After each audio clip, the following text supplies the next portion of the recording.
I am Cornelio. Oh, yeah. Hey, TP for my bunghole. And the pearl clutchers then were all, it's going to destroy the youth. And it did. It really did. Well, maybe that's exactly the clean blue line to today. It did no such thing. Yeah. Hey, check this It out, made me guys. laugh. Check this out. Oh.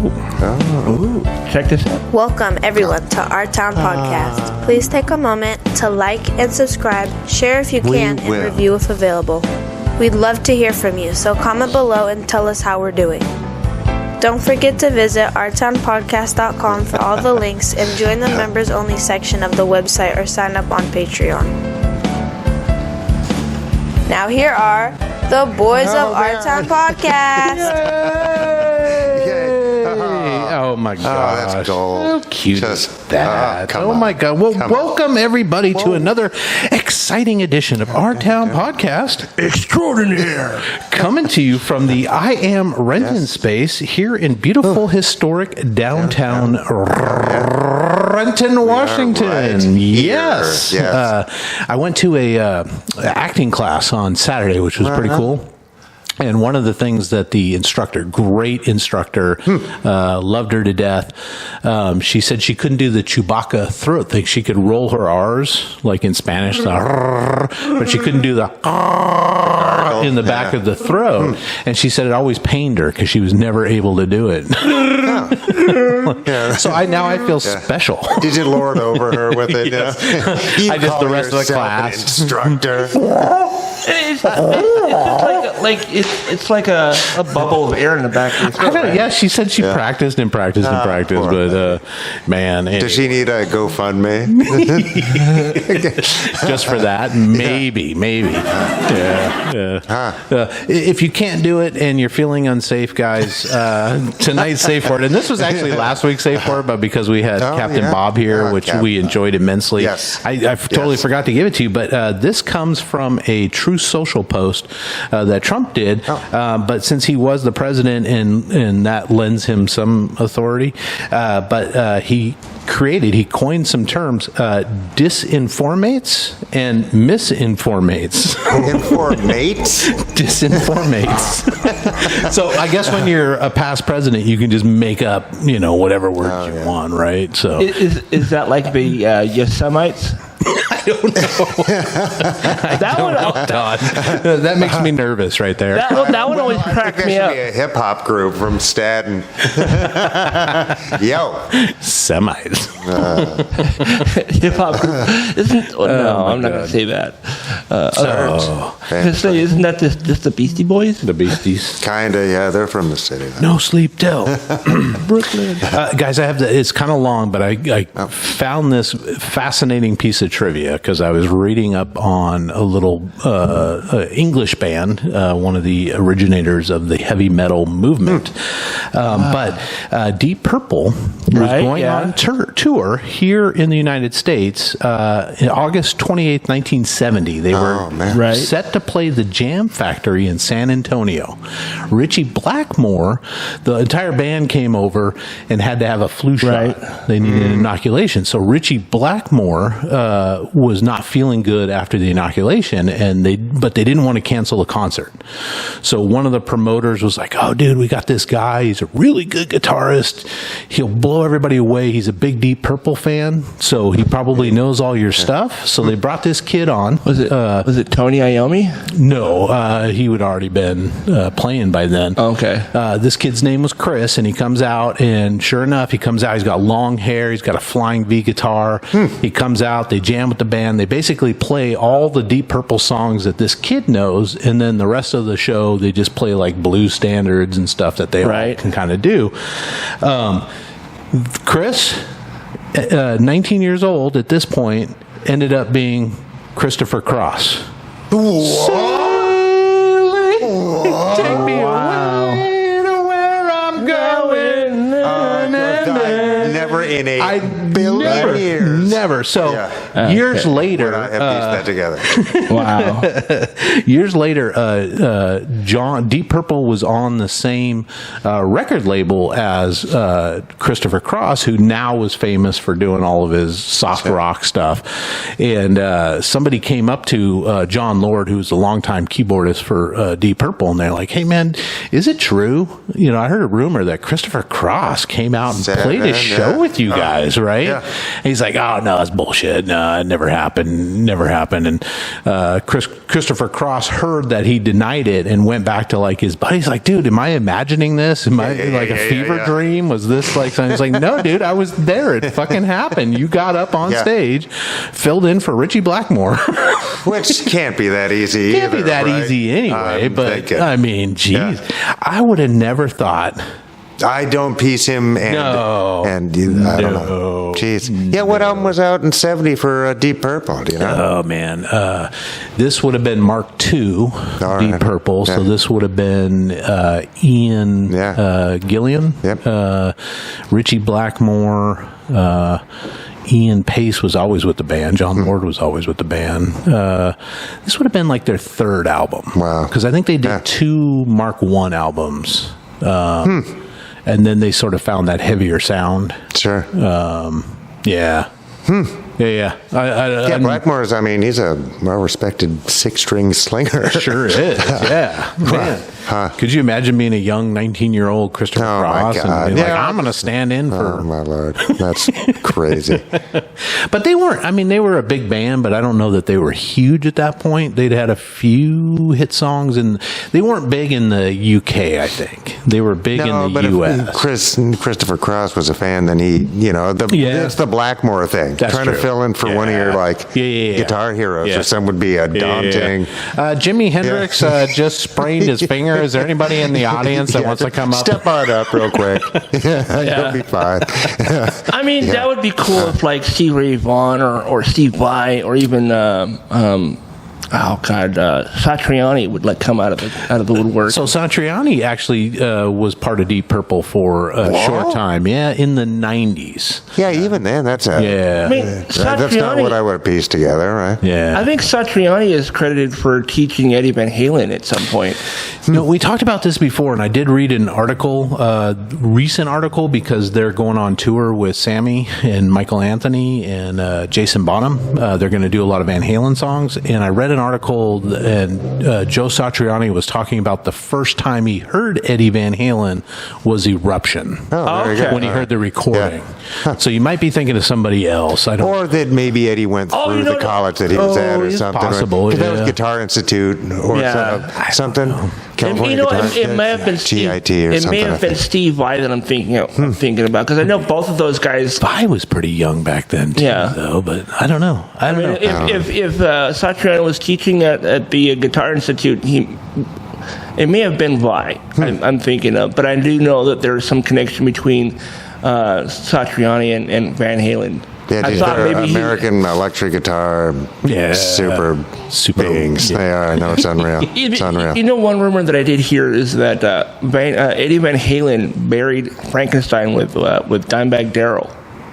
The guitar? Yeah, the really? patchwork guitar that he had played during the 80s.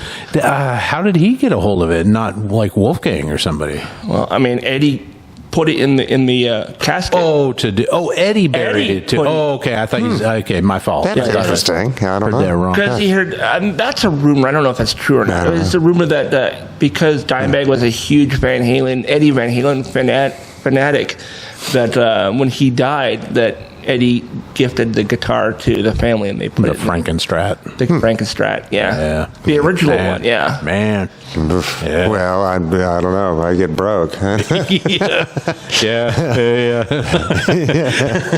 There was a joke I saw recently. This kind of reminded me of that. Somebody asked an archaeologist, when does it become how long do you have to wait for it to be archaeologist as opposed to grave robbing? Yeah, not grave robber. When does it stop being a felony? How many hundreds of years? I don't know. I think it has to be several hundred years before. I mean, if that civilization is no longer. You know, that's when it becomes archaeology, I think. Yeah. And you're going to leave it in the country, right?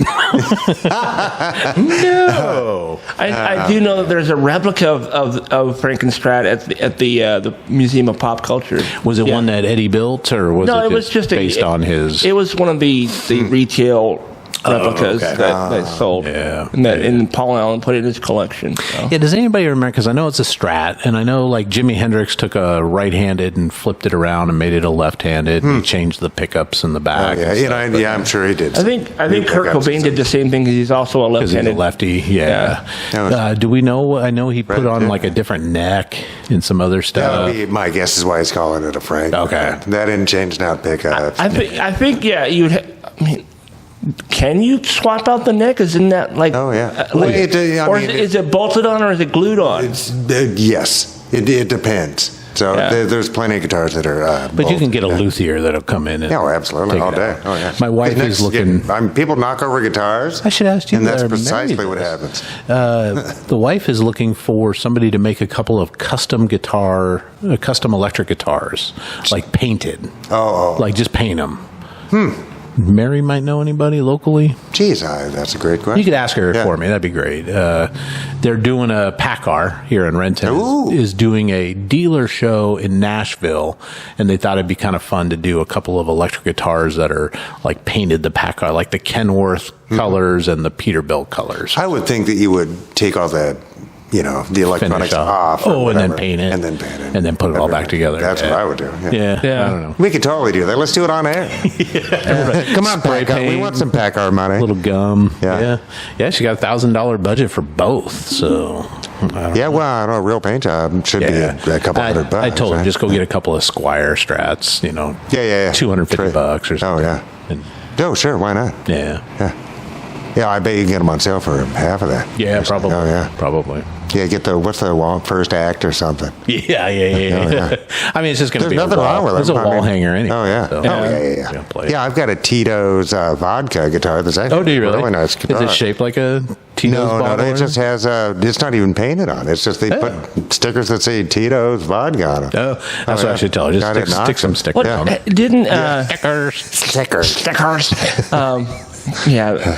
So didn't Michael Anthony of Van Halen and now Sammy Hagar's band? He has a guitar that's shaped like the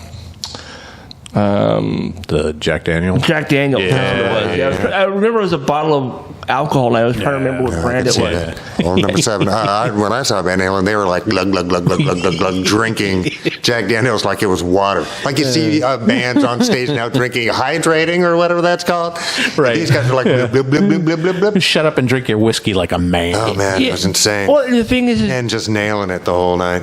It was great. At one point, Red Rocker did bring out a bottle of Cabo Wabo, so he was taking swigs off of that. Nice. Yeah, is it mezcal or tequila for that guy? It's mezcal, I think. Is it? Okay. I don't know if I've ever had mezcal, to be honest. I don't know. Well, tequila is a type of mezcal, right? Oh, yeah, I believe they're cousins anyway, yes. So it's made from the same fruit, I think, is what it is. And it's just how it's made is different, I think. Yeah. But he had a bottle of Cabo Wabo. He took a swig off of it, and then he started doing Mas Tequila. Yeah, nice. Point. Yeah, no, he's a more mature human these days, right? He's like 76 now. Yeah.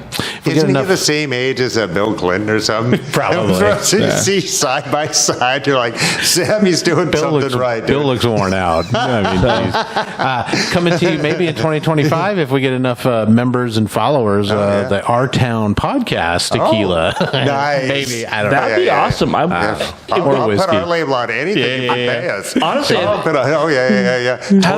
toiletries and shit, man. I would lean more towards rum than tequila, but whatever. Sure. Whatever, I'm cool. Show me the money.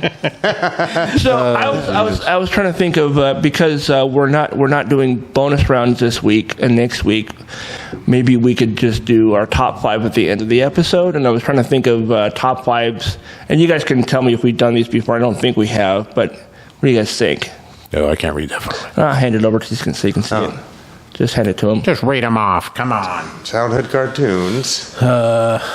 Oh, childhood cartoons, television sitcoms. I don't think we've done. I know we haven't done childhood cartoons. Yeah, let's do it. That's fine. Okay, yeah. So at the end of this episode, we'll do childhood cartoons, and the end of next week's episode, which we're recording tonight, will be television sitcoms. Are we talking about why we're doing a double-sized episode? No. So for Charles, it's Stalkers. Yeah. Sorry, everybody. I'm going to be gone for 2 weeks. Yeah, no, you get to be gone. We're going to it's gonna be great. cut this episode into 2 parts and give you half of it the week you're watching this, and the other half of this you'll get to see. The other half's going to be way better.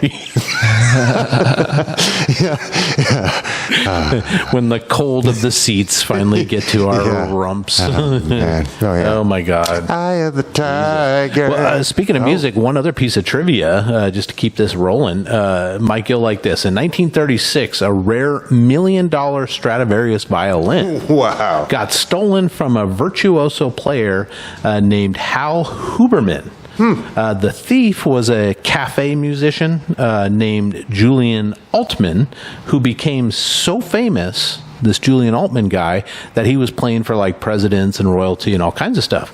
So about 50 years after the theft, Altman, on his deathbed, admits to stealing the violin. Wow. He dies. His wife turns the violin in to the authorities, and she gets reward money for it. Nice. From it. Crime $263,000. Wow. Nice little retirement for her after her husband dies. But jeez. And I guess she didn't steal it. Man. And that motherfucker got to play with it for 50 years. Oh, man. Jeez. Wow. Man, I don't know. But $1 million. for the record, people stealing musical instruments, there's a special spot in hell. HE double toothpicks for you. Yeah. Honest. Yeah. It's a dick move. It's a always dick move. Always. Especially something like that. I mean, I don't know. I couldn't tell you the difference in the sound quality but I or think whatever. People but can. Yeah. So just like I was talking about first act guitars, and somebody with some American-made Strat or some from 1965, like rolling over. No, in his easy chair right now. You're handing Stevie Ray Vaughan the first act guitar. He'd tear it up. Almost like. And that's what I say too. Is you never know what kind of weird sounds you're going to get out of it. So I'm not a tone chaser. I like to experience tone, man. Right? I'm not here to wrangle it. Wrangle. Oh my God. Well, speaking of wrangle, in the headlines, guys, and we've got a couple of weeks worth of catching up to do. But Trump, everybody's favorite ex-president, got a reprieve in the New York appellate court for his fine. You remember he got fined and he was going to have to come up with a bond to spend $435 million. Yeah. The appellate court is going to allow him to only pay $175 He still million. owes the total amount, but he's only having to pay to get the appeals process on that going. portion. Okay. The funny thing what's is, the reasoning behind that? they just thought it was too much to have to pay. I guess Did it bring hardship or something? hardship for the billion. For the billion. How come dudes can get arrested and lose their jobs then? Well, Trump found a guy, and I can't remember the guy's name, but he is a king of subprime auto loans in California. He's a billionaire. He was the one that actually put up the bond money for Trump for this $75 million to appeal the bond.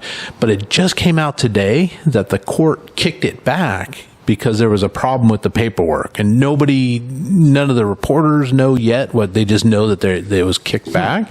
So he's only got a certain amount of days before he can post this. Oh, interesting. And if he doesn't post it, the judgment becomes final, and now he's on the hook for the full 480 there you go. Something thousand. Deal's a deal. Or a million. So he's got to figure out what the deal is. It might just be something didn't get signed right, or they needed. And this isn't the same as the bail system. It's a cousin to the bail system, right? But it's basically you've lost a court case. Yeah. You want to appeal and you've got it. a civil. Is this a criminal case? Yes, this criminal fraud. I think correct? this is civil. Is it civil? Okay. With the state. But I mean, to prove, you've already lost, right? He's already lost. So he's been found guilty of this. He's got to put the bond up for the full amount, because otherwise he could just sit there and appeal and just keep it until he die, and never pay it. So this is a great way to get this. And he also had to put up the bond for the appeal for the Eugene Carroll verdict, right? And that was like $83 million. So and in this portion of that case is just slander, or it wasn't slander, brand slander, but defamation. Yeah. And speaking of Trump, because you can't not, you guys have heard about the Trump Media Group going public, right? That's been the bump and dump. The bump and dump. Yeah. So it finally went public. It got approved, which a lot of people didn't know it was going to get approved. I'm just looking up to see what the stock is right now. Was this the company that has Truth Social? Truth Social, yeah. And whatever, because I think with those companies, it's all the contact information that they get, and they can sell that and utilize that. But also whatever proprietary systems they use to, make that site. Right? So I thought at some point someone over in Brandy, one of the other. Sup? She killed a guy in Singapore. Oh. No, just kidding. Allegedly. I thought for sure at some point somebody from another social media company was going to sue on Truth Social for copyright because of all the. I don't know. I know Trump. So Trump is suing the two guys that created it, and they were like his business partners, saying that they don't deserve any of the stock. Right, they don't deserve stock in it because he basically took it over and made it what it is. I don't know the details of that, but the other thing is, so it goes public, right, and fucking goes crazy. Yeah, it really did. It went up to like $74 plus per share. Yeah. Right now, it's at $46.15. So the first week it came out, first few days, it went nuts. Everybody was, maybe so it's lost almost half. Maybe we should buy some stock while it's low. Well, it's not as low as it's to own a piece of Trump. And that's the thing. I really don't like the stock market as it stands as a gambling device for trillions of dollars, a laundering device for drug money, slaver money. Yeah. The worst scum of the earth just launder their funds there. Right. We got to stop. Those greedy we can't put buttholes. all our eggs in that basket. It's just stupid. Right? It's like if Las Vegas made all policy for everywhere. Yeah. You know what I mean? It's just not a good bet. And they're trying like hell to take away as many regulations as they can on that. Right. Some people are. are. Oh, yeah. But so with this, Trump is the majority owner. So just over the course of a few days, when it first went public, Trump's value of his stake was $4.5 billion. Right, and just right now, because it's even lower than I think I had it on there, it's now at like 3.8. So he's lost almost $1 billion in value of that company, and I think it's going to go down because it's way overvalued. It made it lost. Yeah. So get this: it's had sales in the last year. It's had sales of $4 million while it's lost nearly $60 million. There's no way a company can be valued as high as that. And all it is what Todd was alluding to, is a friggin' knockoff of Twitter, right? And the thing is the source code for the original Truth Social was open source. It wasn't even something that somebody created. They took an open source clone of Twitter and tried to make it their own. And I don't know if they replaced all the code with something new, or it's just nuts. Because it was open source, anybody could hack into it. Sure. So they're losing advertising, they're losing followers on there. People just aren't engaged. I think the problem is it's such a niche. Like Twitter was open to everybody. Facebook was open to everybody, right? Right. It still is. This, normal Americans aren't going to want to go on because all it is a right-wing conspiracy. It's an echo chamber for the right wing, Yeah, but I don't know. There's more right-wingers than I think we thought. I know. You know what I mean? I think that it is a viable marketplace, and that's why disgraced General Flynn and all these guys, they see where their bread is buttered. I know of the outrage economy. I know of a couple people I follow that have Truth Social accounts just because they want to be able to see what's being said over there. And it's like, I don't really post on there because if I start posting the stuff that I'm going to talk about, I'm going to get banned from there. Right. Because they're not right-wing people. And if they say anything disparaging against Trump, they get banned. They hit their account. What about the absolute right of free speech? Except for when you're talking shit about Trump. No, or just, and that's the thing, man. It's like, and he's not alone in that. I know Elon Musk famously wants to be able to yell the N-word out loud or whatever it is. Yeah. And it's not just him. It's like, but it's not really about free speech. It's about just being able to say what they want to say. Yeah. Exactly. Right? And the thing is, I think it's in the end user agreement that you can't say anything disparaging about Trump. No. I think it is in there. Oh my God. Is it really? Yeah. I don't put it past It's weird. I mean, Humans, we just have to do better. I could be remembering incorrectly, but I thought I heard someone saying that it's in there that if you say anything disparaging, you can get your account deleted. Yeah. Yeah, we have to make, these types of, just this whole dangerous slip into outrage and just the pushing into teams. We got to knock it off. We really do. Yeah. The time's short, people. Well, speaking of Trump even more, did you hear that some House Republicans have put forth a bill to rename Dulles Airport? Who is Oh, is it Dulles they're doing that? Yeah. Okay. As Trump International Airport or something. Insane. He ain't even dead. Isn't that Arizona? No, it's Washington D.C. Yeah. Oh. Dulles is the what was the Thinking of Dulles. Die Hard 2, right? When when he was running around trying to save the airport, save the airplanes and whatnot. Maybe they should rename the airport from the Civil War. Trump. But the thing is, and we're talking about him, and he gets the Revolutionary War airport. He doesn't have the same, budget that the National Democrats have, right? Yeah. So they're sitting on like $155 million for whatever messaging, advertising, whatever you want to call it, Yeah. But he gets so much free press, right? And so all that's going to do is put all of that into the national news shows that this is now a bill introduced in Congress, right? In case people aren't aware, I don't remember where it was or when it was, but he mentions like airports in the Civil War. That's why I made that comment. Oh yeah, that's right. Stupid. Does it really surprise anyone that Trump is forcing himself on America even after we said no? Oh my God. No, I'm not surprised at all. I mean. Yeah, man. I'm trying to not say no anything. means no, Trump. Yes. No means no. Yeah. It's I don't know. It's a symptom of a much larger problem. Except for he's a celebrity and he can just do anything he wants. Even so grabbing bad. him by the pussy. Yeah, jeez. It's insane. He can come over and try to grab me by the pussy. I'll show him where it's at. It's at the end of your knuckles. And then, just the last bit of sort of right-wing political news for me. Florida Supreme Court upheld the 6-week abortion ban for or 15, right? No, it's a 6-week abortion ban.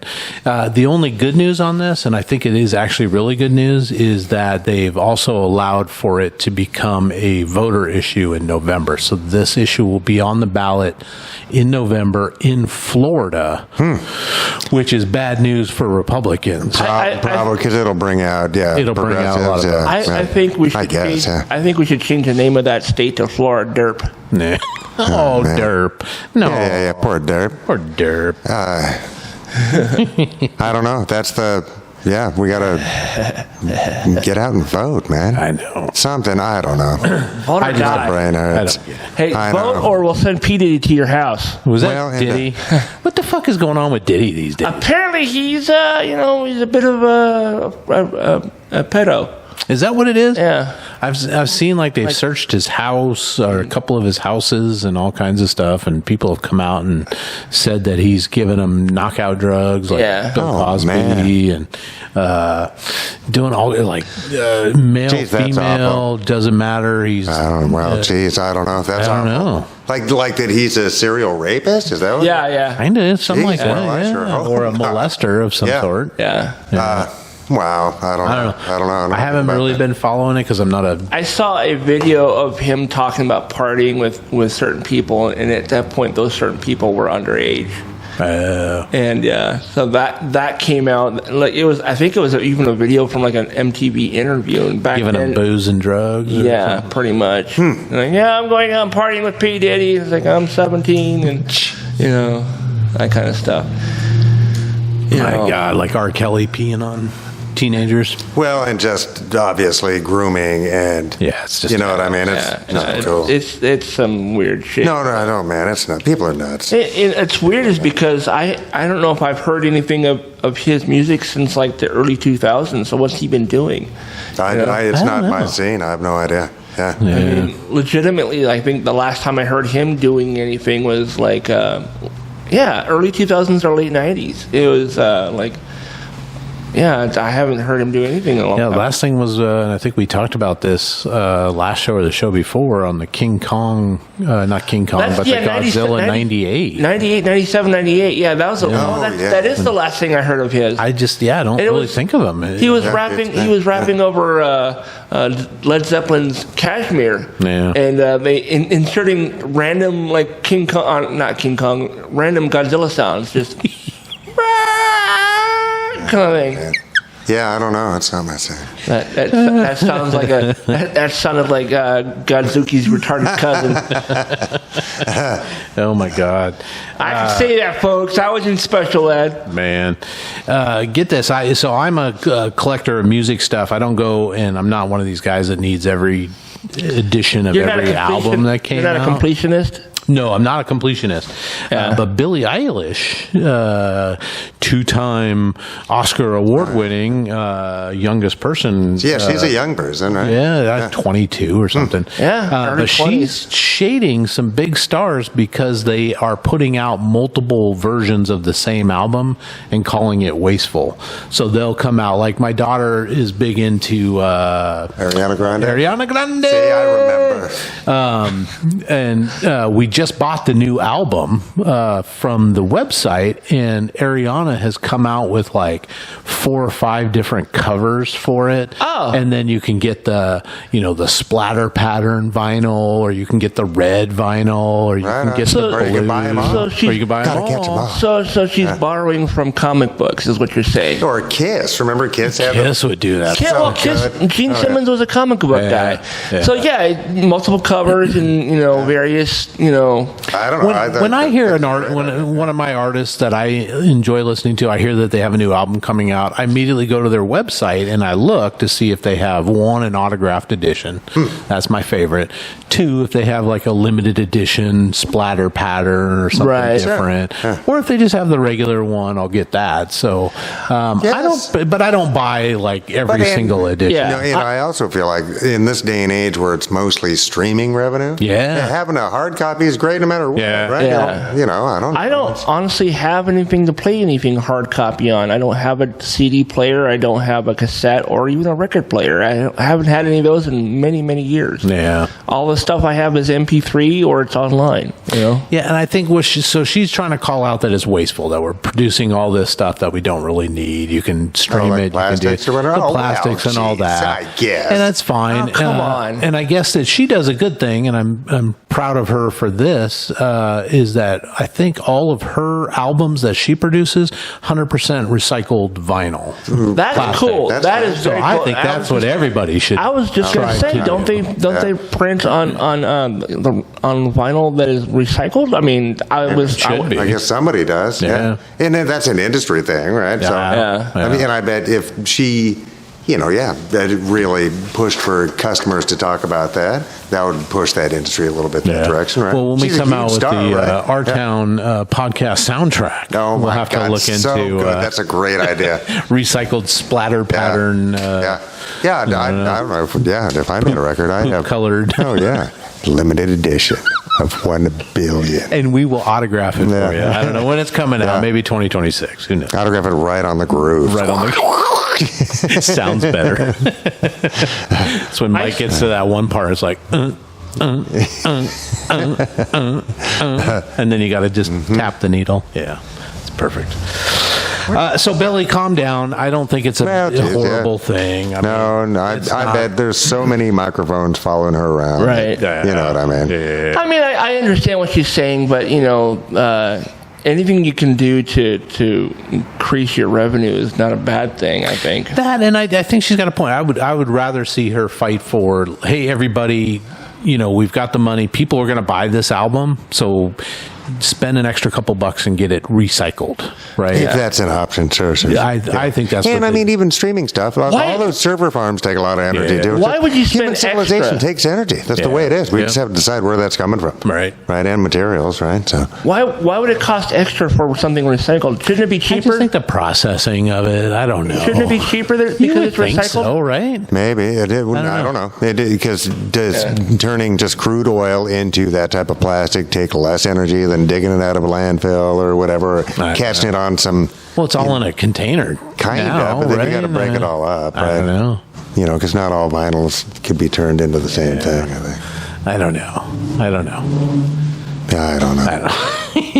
But I mean, geez, right on. Everybody needs a cause. Needs a cause, and that's okay. That's all right. Oh yeah. Well, I'm going to wait on these because Todd's going to want to jump in on these Boom. next ones. That's What was the last album you bought? Scoff's EP. Oh, that's right. Yeah. That was recent. A couple weeks back. Yeah. And it's a lathe cut. So I'm not entirely sure. I do it sideways because I did a horizontal lathe as a young person. But I have no idea what a record lathe looks like. Is it? I think it's just a really thick. And I think it's cut as opposed to pressed. Oh. Yeah. That makes sense then. Okay. Yeah. Which I think Instead most of like originals being are heat-formed cut or something. Yeah. Whatever the fuck that process is. And I know Dead Moon was making their own records for years and years. And I think, oh geez, who's the White Stripes guy? Jack White. Yeah, he's Jack got White, in his studio. You can just go in and press a record. Oh my God! And I've seen a couple of shows about collectors, and he has been featured on there because he does so much stuff. So on one of the shows, Jack White actually made like a 33 record, right, a standard LP vinyl, and what he did was he pressed inside of it like a 45 single with a completely different song, and the only way you can get to that song is on that 45. It's not streaming anywhere or whatever. So to get to that 45, you have to snap and break the 33 That's pretty to pull the 45 out. It's just a wild sort of art, right? Yes. To it. It's just amazing. But it's really wasteful. Yeah. Billy Ellis just rolled over it. So that makes you buy more than one so you can crack one open. I guess and that's so. what these guys were doing. It says buy one to keep, buy one to use, and buy one to sell in the future. Yeah, geez, right. that's So you a buy three. It's like, I can't afford that. Mama get mad. No. Yeah. How many of the same record Buy did you one buy? to be realistic. Oh my God. Yeah. Yeah, Gee, brought that's the- a hoot though, and that's neat, right? And Yeah. I've seen some that play from the inside out. Yeah, And just yeah. cool, crazy stuff. It's a hoot, man. Yeah. I don't know. I don't know. It's kinda Let people be weird sometimes. Different colors and Yeah. all kinds of stuff. I don't know. Boys, one of my favorite writer directors, all around good guys, is coming out with a new movie. Kevin Smith has announced Yeah, I saw a that. new movie called 430. It's a coming-of-age story about three 16-year-old friends set in the 1980s.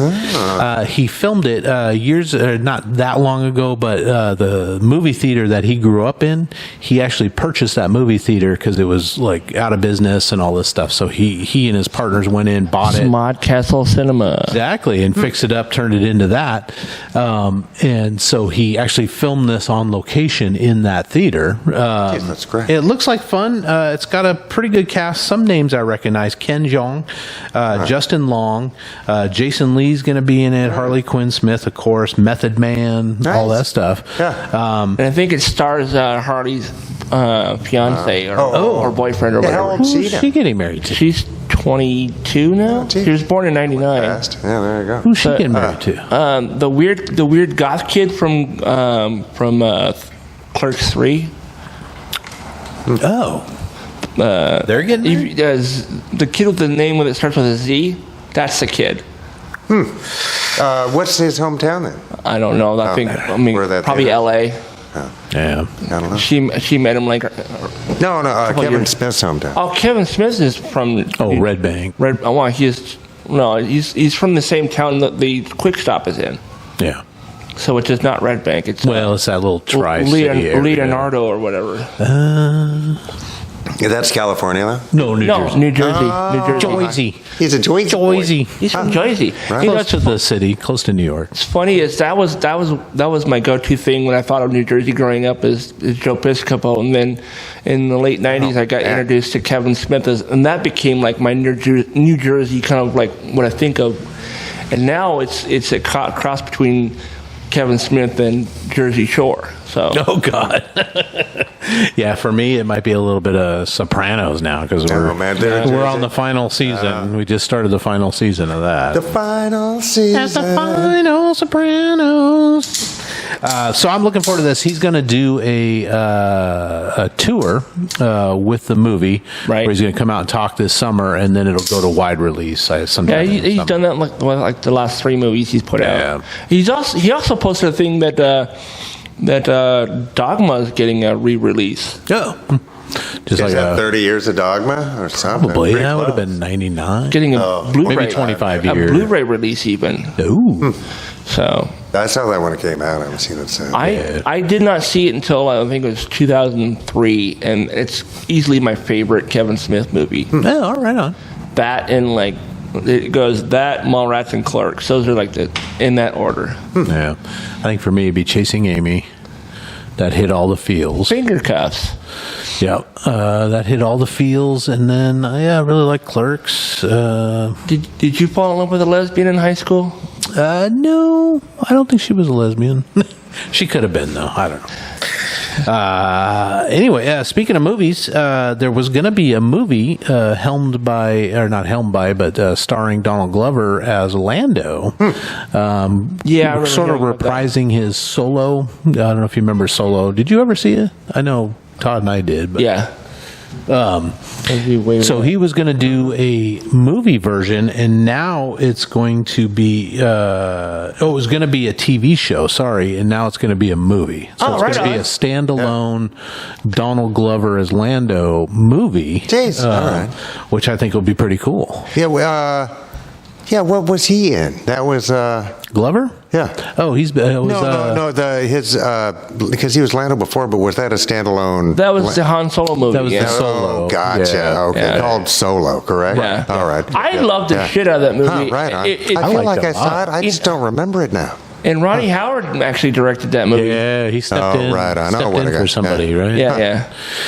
I really liked it, and I was like excited because I thought maybe we were going to get a few standalone. I thought the actor that took over for Harrison Ford as a younger version, I thought he was did great. Yeah. It was Chewbacca, which you can't get mad at. The scene where he's like chewing out Chewbacca in Wookiees, I guess Kashyyykian maybe. Either way, yeah, nice. But he's yelling at Chewbacca and Wookiee, and maybe I'll revisit that. It's so funny. And it was Woody Harrelson's in it too. So I mean, you can't go. And what was Woody Harrelson's love interest? Like her a lot. I can't think of her name. I can't remember. It's not Zoe, but it's not Zoe Saldana, but she's. She was also the lead in Crash. Some other thoughts. So I saw posted today for the Washington State Toy Fair that's coming up, I think in May. Oh, where'd you just go to? I was at the Washington Gaming Expo. Oh, yes. Yeah. Okay. I think it's run by the same guys. And they just announced that Lee Majors. What? And, God, can't remember her name now. Played Jamie Summers. Oh, Lindsay Wagner? Lindsay Wagner. They're both going to be there. Oh, that's great. So I have to go. Oh, my goodness. I wonder if they'll arm wrestle. Especially if the Fall Guy... I think Lindsay wins. Oh, sure. The Fall Guy movie coming out. Yeah. I need to get myself a copy of Fall Guy and have him sign it. Man. Jeez, that's a hoot. I wish I had my Steve Austin... action figure? Look through the eye. Yeah. Can you really call it an action figure when it's a 12-inch doll, though? Wow. It was action. No, it's not action figure. Yeah, I don't know. Oh my God! Because it was the same as the GI Joe, the old GI Joes with that size. I had that same thing, Charles. Yeah. I had that, and I had his little base, little dome thing. Oh, I didn't have that for the OSI. Yeah. So good. I was actually watching because we were how old? We were like 5 years old, 6 years old. It was great. Yeah. And, That's and we were, insane. we talked the about it guys several with episodes ago. The faces that fell off and shit. We the talked android about it on guys. the Star Wars episode. What was before Star Wars? It was like the $6 Million Man. That was what I was all about before Star Wars. Yeah. Oh man, because it was serious, right? It was. I mean, he would have a wry smile or whatever, but it was, they were trying to be a serious show, Yeah, that and the Hulk. Yeah. Oh man. Bill Bixby. Bill Bixby. Man, I would have loved to meet Bill Bixby. Yeah, no, I have one degree of separation of Bill Bixby, but I never met him. And he had a Seattle. He was here, maybe not Cornish, but maybe UW or something for a time. So he had a Seattle connection. Yeah. As an actor. Yeah. Maybe I see if I can get even a used, like, beat up Bionic Man 12-inch and That'd be have so cool. Lee Majors sign So the cool. chest Oh, or yeah. something. That'd be awesome. That'd be fun. I think I'm just going to get myself a DVD of The Fall Guy because the new movie coming out. And I'm going to say, man, if you're not in this movie, I'm going to be so disappointed. Oh, I was going to say, does he make a cameo? Anybody know? I hope he does. He's got to. That'd be shit. I would hope. if they did. Yeah. I think if nothing else, he should play the newer version of Colt. He should play Colt's dad, Yeah. or something. Like his. He's almost grandpa, really. Yeah. I mean, because he's 80 by now. Yeah, he'd be like our dad. And Yeah. Ryan or Gosling. I don't know would be how old like- Ryan Gosling is, but the my kid's grandchild about to be 30. Dude, yeah, he could be So, like the be our grizzled kid. old stuntman that He's got to go get advice. He was married to Farrah Fawcett. He right? was. I In mean, fact, can we just stop and think about that for a second? he sang the theme song to The Fall Guy, and he says, "I've been seen with Farrah," in the song even. Yeah. But I actually was recently watching it. I have it on my computer at home. And I was watching it, and there was an episode where they were rolling through a small southern town after finishing up a movie or whatever, and he stopped and get some alcohol and some food and whatnot. And as they're leaving, they get stopped by a corrupt sheriff. And it was like, okay, now the Fall Guys turned into the Dukes of Hazzard. I think that's every show, Highway like to the Heaven or 18. whatever. Everybody had You that. gotta, Yeah. I mean, Those are it's classic tale as old films, as time. So then they break out of the old stuntman gets arrested and blamed for murder, and then they break him out. They get the rest of the Fall Guy. Yeah, the special effects crew. Yeah, they Great. come in rolling in on Harley Davidsons and just terrorize the town and only destroy the buildings and businesses owned by the corrupt politicians and whatnot. Man. Yeah. I like it. We might have to do that in a Because it was just episode of Stephen Hot J. Rodders. Cannell writing 2 scripts and had 30 shows. Yeah. So it's just the same shit. I think we should just, we could do an entire season of Hot Rodders with just, those tropes from. You know what? I'd totally be down for that. Having like at each episode be like a different like one was like an 18 like trope. Renegade. And Dukes of Hazzard. You run into a couple of good old boys. Roscoe Pico train. Get. So good. When I was like, that guy was just some Shakespearean trained fucking expert stage He actor shows or up in some a shit. ton of old movies. Oh, right yeah, on. Yeah. And the guy who played Boss Hogg actually was classically trained. Nice. I bet. Yeah, and he was from like upstate New York. Yeah, not Legit, a traditionally handsome man. And he was like from upstate New York playing some down south like politician. Fucking Boss Hogg. Yeah. I mean, It's so sums good. it up right there. There's no other name that sums it up better.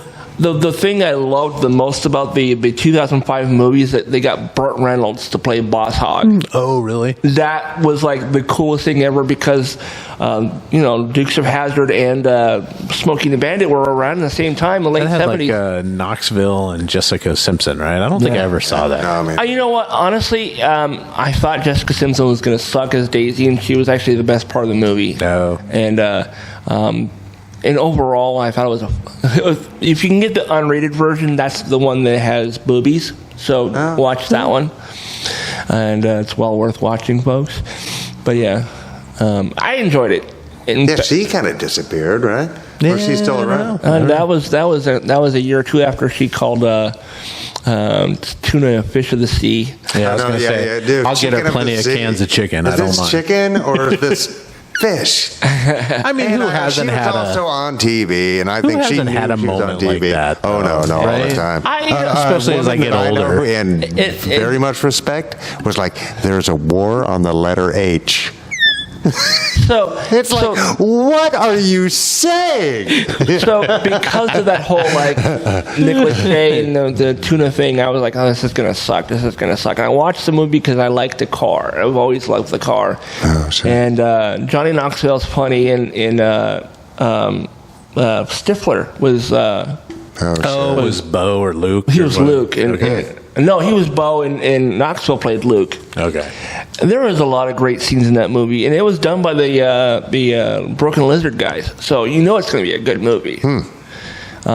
Did they still have the whole Confederate theme going? They dealt with that in the movie as far as like the whole like why do we have the flag on there, and there's a really funny scene in that movie with that. So. Yeah, did you And ever Willie remember that? Nelson was Uncle Jesse. He was, and that was okay. another one of the really great parts of that movie, which was, and Wonder Woman herself actually makes an appearance, not as Wonder Woman. Dame Linda Carter. Linda Carter's in it. Yeah, she's like the lady who lives down the road from the Dukes. I'd be like, hi, Mrs. Carter, can I come cut your grass?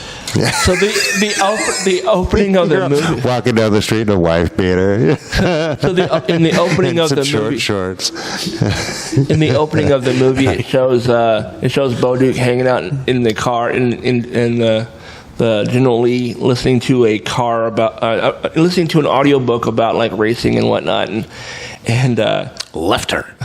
you're gonna make it out left turn. But yeah, no, it's worth watching at least once and more if you like it. So I really enjoyed it. I watch it like once a year. Nice.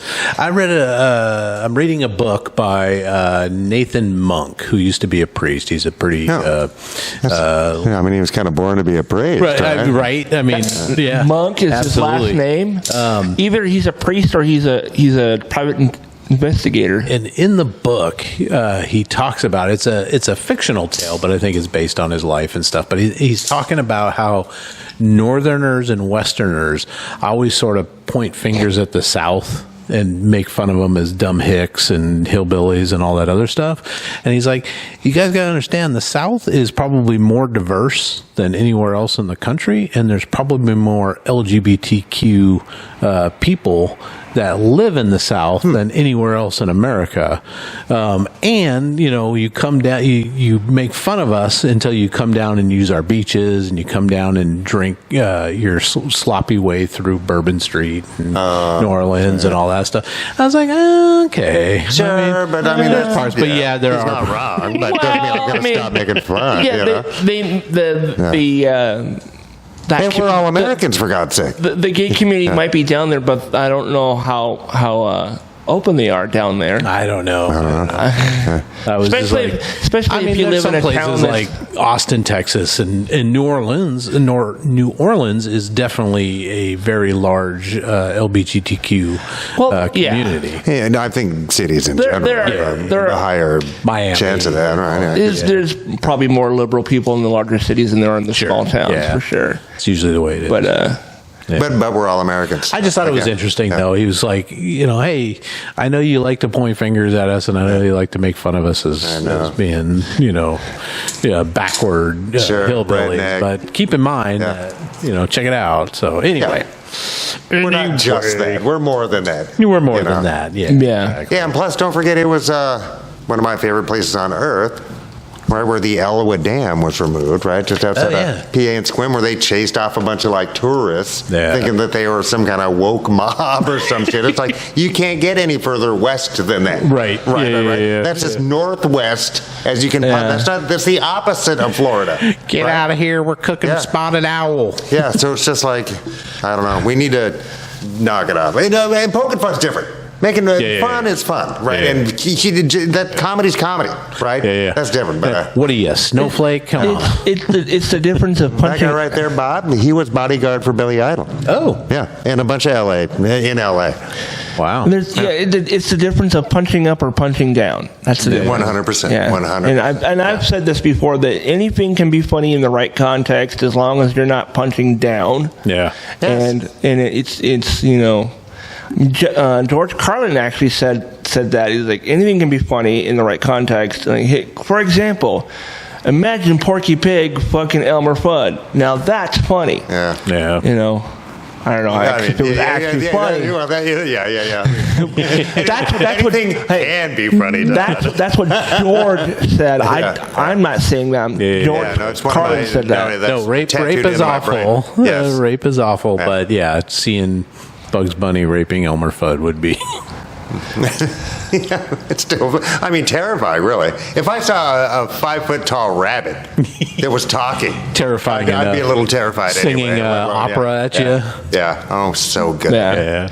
Oh, I ran across this video yesterday. It cracked me up. It was the scene in Rocky Horror Picture Show when they're going, Brad, Janet, Dr. Scott, Janet, Brad, Rocky. Janet, Dr. Scott, Janet, Brad, Rocky. Hold on a second. But then they inserted like different scenes of people yelling at other people's names. So like at one point Rocky was like, Adrian! It's so funny. Oh, nice. I think I have it on here. Let me. That's good stuff. Rocky Horror Picture Show. Yeah. 25 years, 30 years since I've seen that. Early 20s. Oh, geez, wow. That's exactly how you remember. Yeah. I'm going to have to watch it again. Here we go. Maybe that. Janet! Look! Hey, this is Patrick. No, this is Patrick. Donkey! Janet! Yeah, Susan Sarandon. Con! This is Patrick. No, this is Patrick. Yeah. I don't know. I thought that was hilarious. Nice. Guys, I read this article on a new trend. It's a work trend, and I don't understand it myself, and I don't think I would put up with it, but people are accepting dry promotions at work. And what a dry promotion is, hey, we're going to give you a promotion, we're going to give you a new title, you're going to have more responsibility, you're going to do all this stuff, but we're not going to give you any benefit for it. We're not going to give you a raise, we're not going to give you more time off. Yeah. So it's a demotion. Well, it's a promotion to give you more responsibility, but you don't get any. So you get more responsibility, but you get the same amount of pay. Yeah, right? I don't know. That's not a promotion.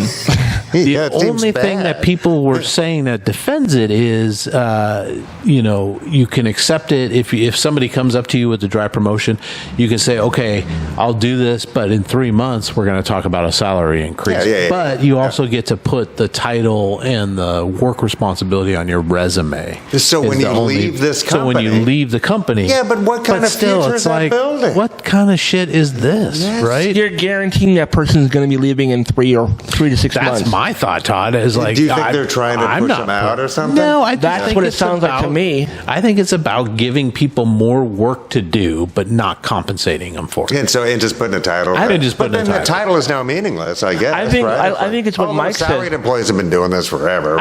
I think they're doing this to people they want to get rid of. Maybe, yeah. They want you to go away because you're not going to get paid more. You're just getting 3 times more work to have to do.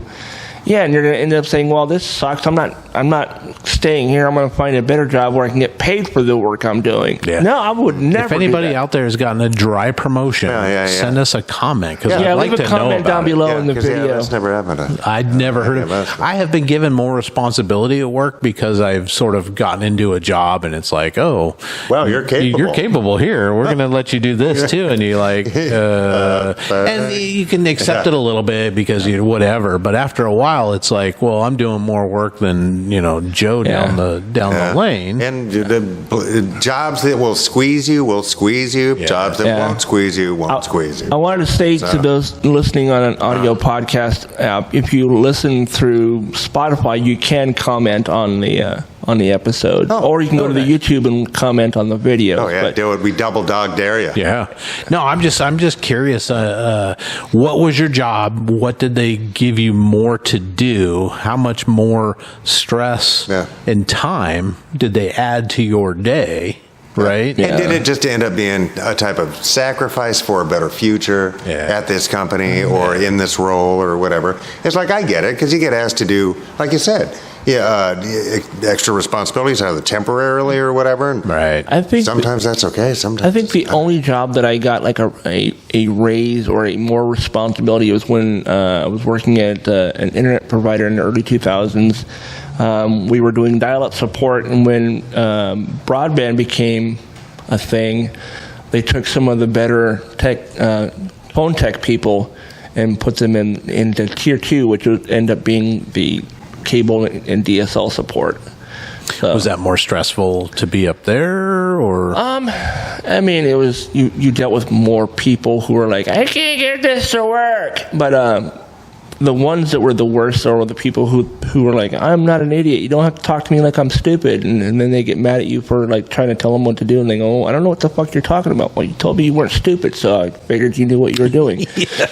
You know. Yeah. But did they say you were moving to this other job as a promote? Did they pretend that, or it was a legit upgrade. I got paid more, and I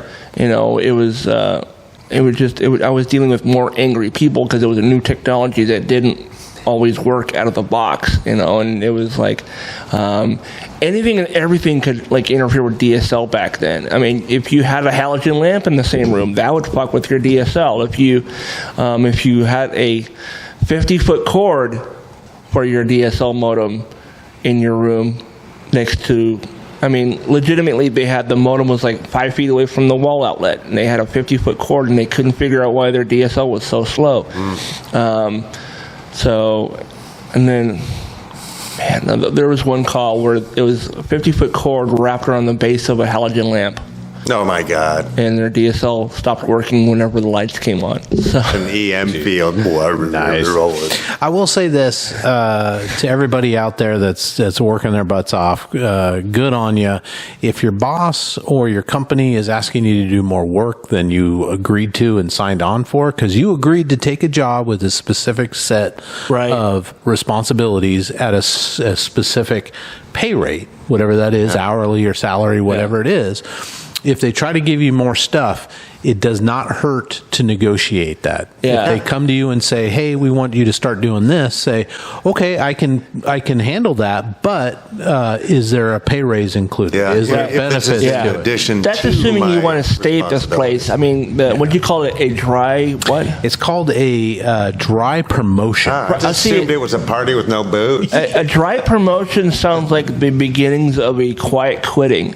Yeah, maybe. Because people are like, yeah, no, I'm not getting paid to do that, so no, I'm gone. Thank you. No. Yeah.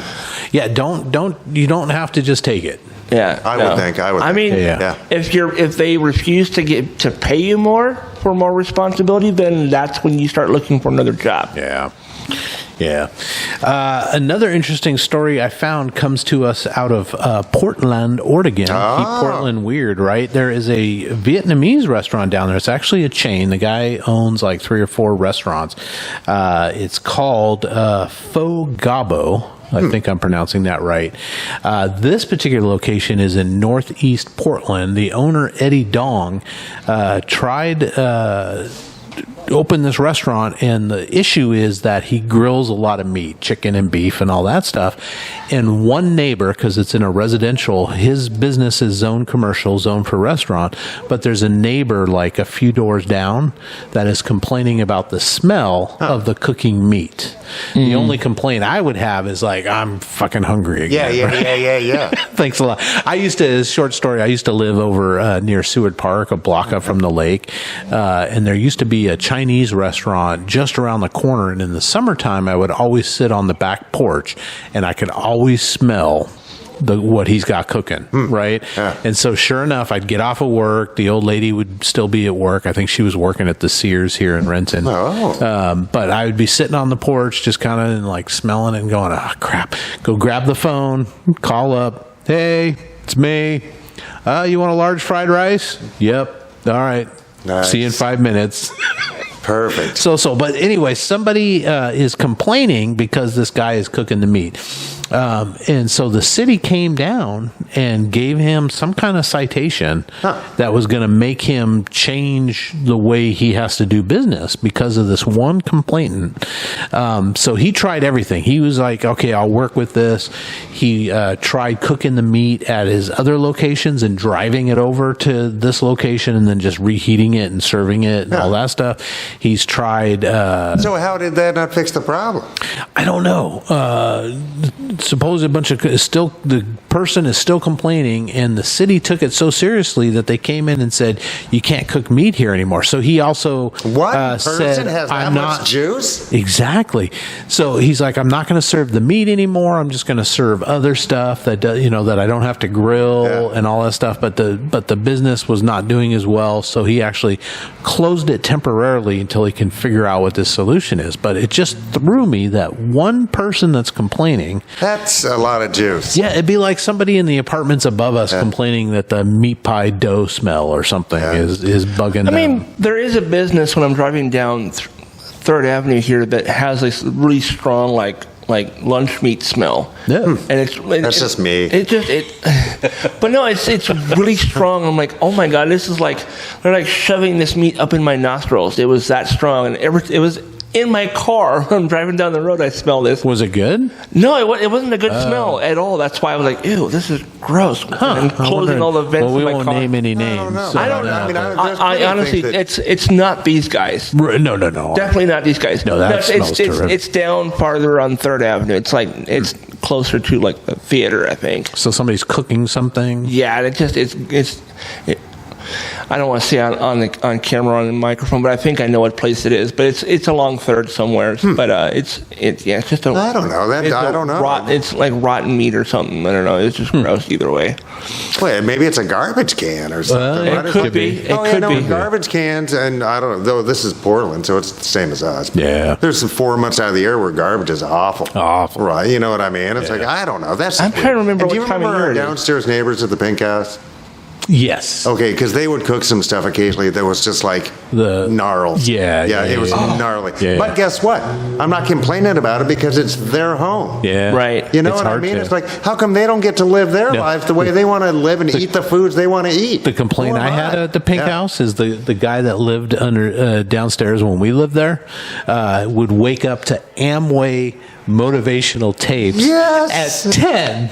At 10, like full up, like 11, like friggin' cranked all the way up. You can do it. Oh my God. This one goes to 11. Yeah. Oh, And it was like good. every morning. And it was, what in the hell? And then I thought it was like church, right? I thought it was like church on tape or something. Kinda. And then I figured out that it was Amway motivational stuff. And I'm like, Man. oh, Is my Amway God. still around or are they gone? Yeah, probably. That was huge. Well, what's funny is I not Amway motivationals, but I had a friend of mine who lived in an apartment complex up near the cemetery here in Renton, and he would wake up every morning to like mariachi music.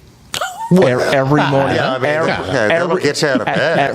Nobody's still sleeping. At full volume. So he goes, man, I got so tired of listening to mariachi music first thing in the morning. Once their music would start up, I would start playing Slayer.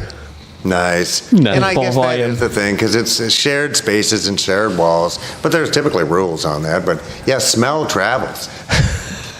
Is he gonna moon us? That's Chris. Is he, Nice. is he mooning us?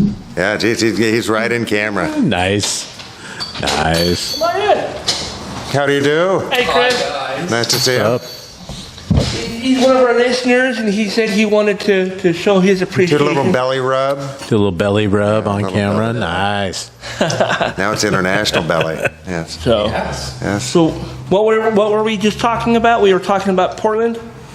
Well, invasive kinda. smells. Yeah, right? yeah, yeah. This was, Having a gnarly smell coming from a neighbor's house. You know, if you live close to somebody. Well, it's a restaurant in northeast Portland that got one complainant because he was grilling meat, and the one complainant didn't like the smell of the meat, so he got the city to come in and cite them. Yeah. And this guy's like trying, but it's zoned for a restaurant. Yeah. It just happens to be in a residential neighborhood. So Yeah, there's a smelter right next door on the other side. Oh, fuck Is it, it like that's right fine. on the edge of... I guess I don't know. It's just like one of those. I mean, it's Portland, right? It's like Yeah. Seattle, so there's a little restaurant in the middle of the neighborhood. I was but- just reading the show notes, so yeah. But Man, I don't- imagine that guy moving to Tacoma.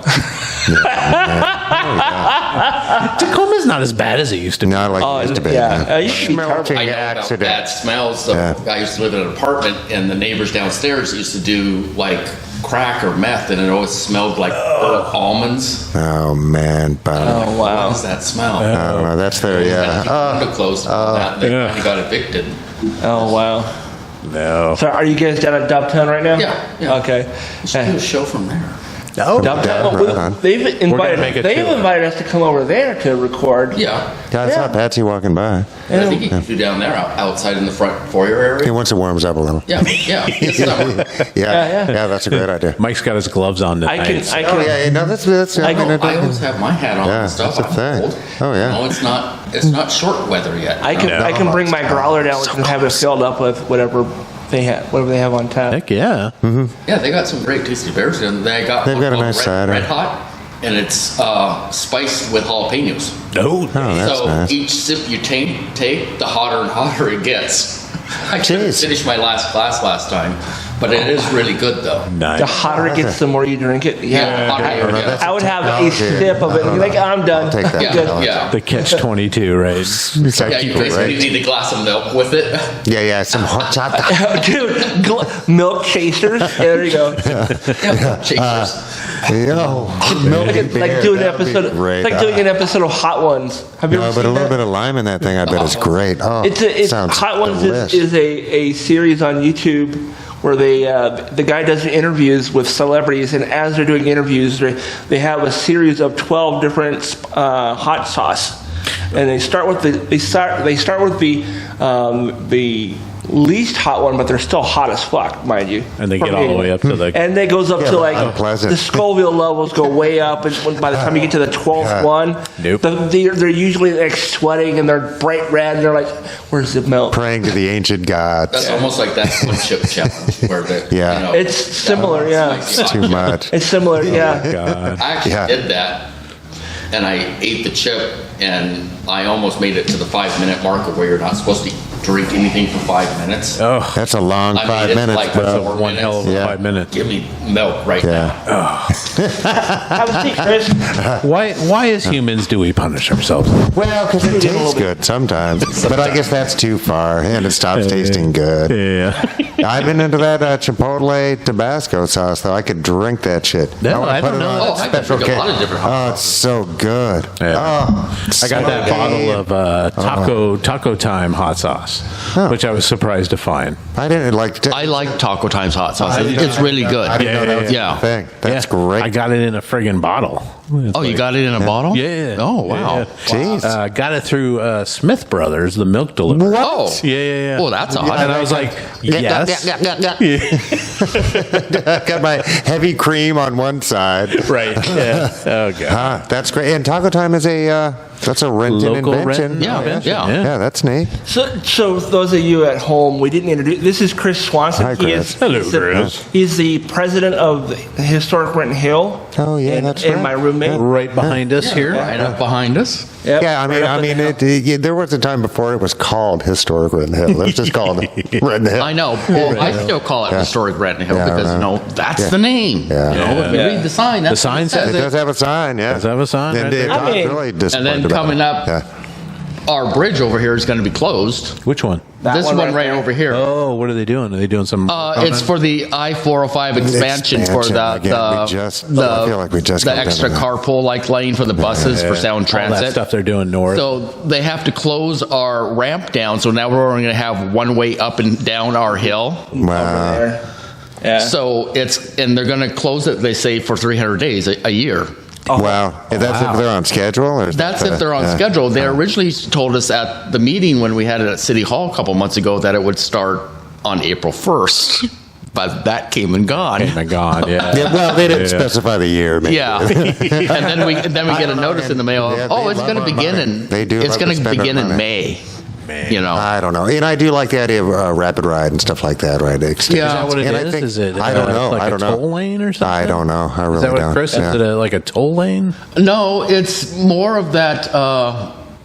It probably will turn into a toll once you get closer to Bellevue. Yeah. You know. Yeah. But up here, I think it's going to be like a double carpool lane. Okay. So Like a- one for cars, dedicated one for buses. Oh, there you go. Okay. Yeah. So that's why they have to widen this section of the freeway right here underneath our overpass to Yeah. fit those lanes in. Yeah. Yeah, I So mean, they're not that's a exactly monumental taking task. the overpass completely out, but they are jacking it up like a foot to put in new footings. The solution. So there's going to be is obvious to me. Drilling going on, and then putting in those pillars and all that. Yeah, no, it's huge. And are they? I don't know if you know. Are they going to do most of this at night? Yeah, that's what they are scheduled for. Is most of it at night. So you guys are far enough up, maybe. Yeah, we're all the way on the top of the hill. We're actually on High Avenue. Yeah. And that is pretty much the high. Yeah, we're 1 block from. There's Darnell. There goes that cool car. Yeah, that's 1 block from Philip Arnold Park. Sure. The brand new Philip Arnold. Yeah. Which came out real nice. Yeah, it came out really nice, and we just recently had last weekend we had our Easter egg hunt up there. Oh, really? Yeah. Did they get rid of all the facility building? Are there still bathrooms up there? They have the Portland Loo. Yeah. What's the Portland Loo? It was designed for Portland, so it's you know what it is, don't you? I walked by it, and we it's one like prison toilet, I guess I would say. Well, good. Well, good. And then there's an outside hand washing station. Which that's fine. No, but it already broke one. But is it like a porta potty one, or is it a? Is it a permanent building? I can walk up there and look. But it costs like $250,000. Oh yeah. Well, it doesn't go as far as it once did. Yeah. But you can see people's feet as they're in there. And fucking. And a lot of parents have complained that they don't like that because they still feel that somebody could peek in or put a camera in. Well, geez, I guess. But I don't know. That's just pretend you're in Amsterdam, dude. It's cool. Or my only concern. Or high school. Isn't that the way the bathrooms in high school? Yeah. Well, I guess stalls all do that. It just feels weird because it's out in the open. Out in the open. Yeah. Oh, so that's not within a separate structure? No. Yeah. So you're in there blowing it up because you had all that hot sauce. Oh yeah. Everybody knows. Everybody knows, and they're going to smell it too, because it's basically in open air. That's good. See, that's where my one complaint will come in. My only complaint is when summer rolls around and there's a lot of kids up there. Yeah. There's only one bathroom. You gotta wait. Yeah, because they had a whole building. Yeah, they had a whole building, and a lot of people, the residents, the longtime residents, wanted that to stay. Yeah. But they had to tear it down because it wasn't up to code. If they were to bring it up to code, it would have been, earthquake code, building code. Yeah, it ain't that hard. I don't know. So it was just more cost efficient for them to tear it down. And I think also the maintenance cost, et cetera, because it's expensive to keep building. Everything else up there, dynamite. I mean, the playground, the new walking trail, and that bridge. That's what we do. We do that whole walk, and we come from. Do you come from your side? Yeah. We cut across. We come through the power line. That pipeline road. Yeah. And then through Arnold, and then kind of by where you guys are. Yeah. And then head back towards the apartments down there. So, but oh my God, you guys, we had a couple of celebrity deaths this past week. First one is Joe Flattery from SCTV. Yes. You've done mass, and I mean those years of SCTV were just. I mean, it's Eugene Levy, John. Oh my God, it's just everybody. Rick Moranis, everybody. Come on. Yeah. He was 82, so not too surprising. But he yells "jackass," right? Isn't he yelling? He's the guy in the heckler. Yeah, Gilmore. Yeah. Those are the two roles that came up the biggest when they were talking about it. The dad from Freaks and Geeks. Oh yeah, and I didn't watch Freaks and Geeks. Oh, me neither. But oh man. Yeah, 82's not a bad run. 82's not a bad run. I mean, but it's kind of sad news. I wonder if he kept in touch with all those other SCTV people. I don't know. He's gotten a lot of love, of course, since he passed from Adam Sandler and some of his past. But I don't know. He had a couple of comedy albums back in the late 70s. Oh, geez, too. And Apollo Creed just passed, so that's two of the that's right. supporting. It's cursed. Some of the comedy. Happy Gilmore's cursed. Yeah, well, geez. How old was he? Shooter Gavin, you better watch out. You better watch out, Shooter. Oh, man. I can't remember that guy's name, but he does a great job in that role. Just so good. My goodness. He's on Cameo as Shooter Gavin. Oh, is he really? Yeah. How much is he running? Like I don't remember, but yeah. $1,000 or something. Oh, yeah. And who was our guy? We were going to go for a disgraced congressperson. Santos. Santos. Once he's down to 50, I'm in. Yeah, he was $250 last time I looked. Yeah, that's a bit steep still. That's a bit but steep, getting there. We're getting there. You keep him down a little more. He's running for Maybe Congress send him again. some applets and codlets. He says he's going to run for Congress again. Well, of course he would. It's a great job. It's a great job. It's a great job. But it can also be a great job for a good citizen. Yeah. Right? It doesn't have to be just the... The other person that passed away this past week, and we reviewed this show in our take, the Gen V, the boys spinoff, was Chance Perdomo, I think is how you say his name. Yeah, I don't remember. He played one of the main characters. He's the guy that could bend metal. The metal bender dude. He was only 27. Wow. Died in, I think, a motorcycle accident. Oh, bummer. Yeah. But he's the guy that can manipulate the metal and all that stuff. You know what? I'm looking it up Best right now. friend of the guy, the first guy that died. Oh no way! Yeah. He was also in the Sabrina series on Netflix. Yeah, I never watched that, but Oh, that's a great show. Is it? Yeah. Yeah, motorbikes are fun, man. Yeah, they are. Jeez. Dangerous, Bummer. though. Yeah. I wouldn't Yeah, get it at my age. Yeah. They sure Now I can be. hear me. Jeez, bummer. So rest in peace to those guys. Bummer, yeah. I mean, Count Floyd was really funny. And that was a character that the SCTV guy did on SCTV, but then he also did it on He did it in Martin Short. The guy with the hair. Yeah. You know what I'm talking about? Yeah. I forgot that character Can't now. think of I know that. what you mean. Yeah, Martin Short was also at CTV, right? Yeah, he was. Oh, man. Yeah. Jeez Louise. Yeah, all those crazy Canadians, right? I thought it'd be kind of fun to do. Speaking of Trump, and we haven't talked about him enough, I thought it'd be kind of fun to have us all pick who we think his VP candidate's going to be, and then see, because I think it's going to happen In soon. a joking way. I mean, in a sort of serious way, right? I mean, it's got to be. It should be a Lewis Morning or a Lucifer Morning Star. Just go straight for it, Just the devil. But I think it should. What's his name? Catch Scratch Fever guy. Ted Nugent? Oh my God. Ted doesn't want any responsibilities at all. Oh my God. What do you that think, would be Chris? incredible. You've been watching a lot of his videos. He's been going through the rabbit hole of all the Trump videos. Who's the guy with the one talk show? Tucker? No, the other one. The other one. Yeah. The new guy. Lumpy? Yeah, that's From a very. Texas. The new guy. Oh. The new guy that's on. The gay Fox. frog guy? Alex Jones. Yeah. Jones? Turn it off. The guy that's gonna eat the Frogs are leftist gay. ass. Yeah. He posted, "I'm gonna eat your leftist ass," and then everybody's like, "Well, don't threaten me with a good time." He's like, man. "No, I meant like That's a not what I cannibal. I meant like I was gonna be a cannibal." Yeah. Could you imagine him though as vice president though? Oh my god. Oh, my I God. would think he would pick Carlson Yeah. for him or Lumpy, right? Yeah, no, and who's the other, not Carlson, but the other guy that's still on Fox? or Lumpy. whatever.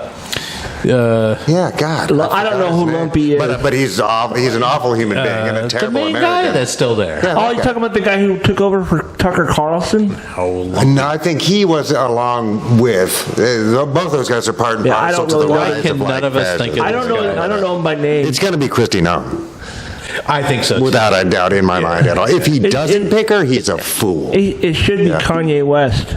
Oh my God! I think Alex No, Jones no, is no, great no. because they Afro both Man. owe so much money. Afro Who's Man? Afro Man. Afro Man. I This don't. guy that has Because I got high. Afro. Because they got high. Did rap Because because they like got the high. 80s. No, but He was actually thinking of seems actually like running for president. Well, Wouldn't Everybody's Afro Man doing be it. a Democrat though? I think so. jeez. Yeah. Yeah, we'll see. I think, oh man, I don't know, because Why is- the Biden administration is getting a lot of criticism. Yeah, geez, I don't know that guy. Oh, there we go. Turn that up a little bit. There we go. Joseph Edgar Foreman, better known as his stage name, Afro. Afro Man. Why can't any of us think of his name? Because I don't watch Fox News. Yeah, no. Fox News sucks. But he's...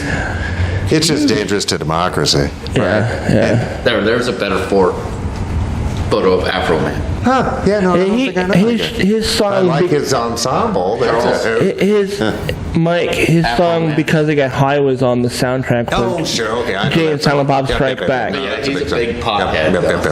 Yeah. Which is funny because Kevin Smith stopped smoking weed this year. He smoked like so much weed since Zack and Miri to make up for lost time, because in all those movies he didn't smoke any weed. Not until Sean Hannity. Yes, that guy. oh, that guy. Yeah, Lumpy. I don't know him as Lumpy though, but I'm going to start calling him Lumpy now. I don't know, because I think there's just I don't know. I think he'd take the job. That's a very smart choice. I just think it's terrible for democracy, but it's a smart choice. I think you're right with the Kirsty No. Oh, it seems a no-brainer to me. Yeah, it'd possibly be somebody like Lumpy. What happened to that lady who was running for president? Nikki Haley? Yeah, that's the one. She dropped out. Oh, did she? Oh, okay. Yeah, she I thought she was going to be the running mate for a while. No, she did. And remember, she's not a reasonable Republican either. She's a radical ding-dong. Yeah. Right? Yeah. But just comparatively. Yeah. I mean, she didn't look as batshit crazy as Marjorie Taylor Greene, though. No. Well, it's hard to... No, and she's It's much hard to more, hit those heights. Yeah. And she's just not that type of abrasiveness, right? But they don't believe in democracy nor the institutions of democracy, right? Oh, we can always bring Sarah Palin back, right? Yeah, remember, she's starting to seem reasonable. What the fuck? Dude, I thought she was nuts when she was like, I could see Russia from my backyard. Like, what? Some days you can. Yeah. Well, I mean, It is that close up there. Yeah. It's close, but that's pretty good eyes. She's over there waving to Putin. Well, maybe she has her spotting scope. Yeah, and there is, some, I don't know. Yeah, maybe she does. It was spotting scope, no problem. Oh, yeah. Something like that. Binoculars.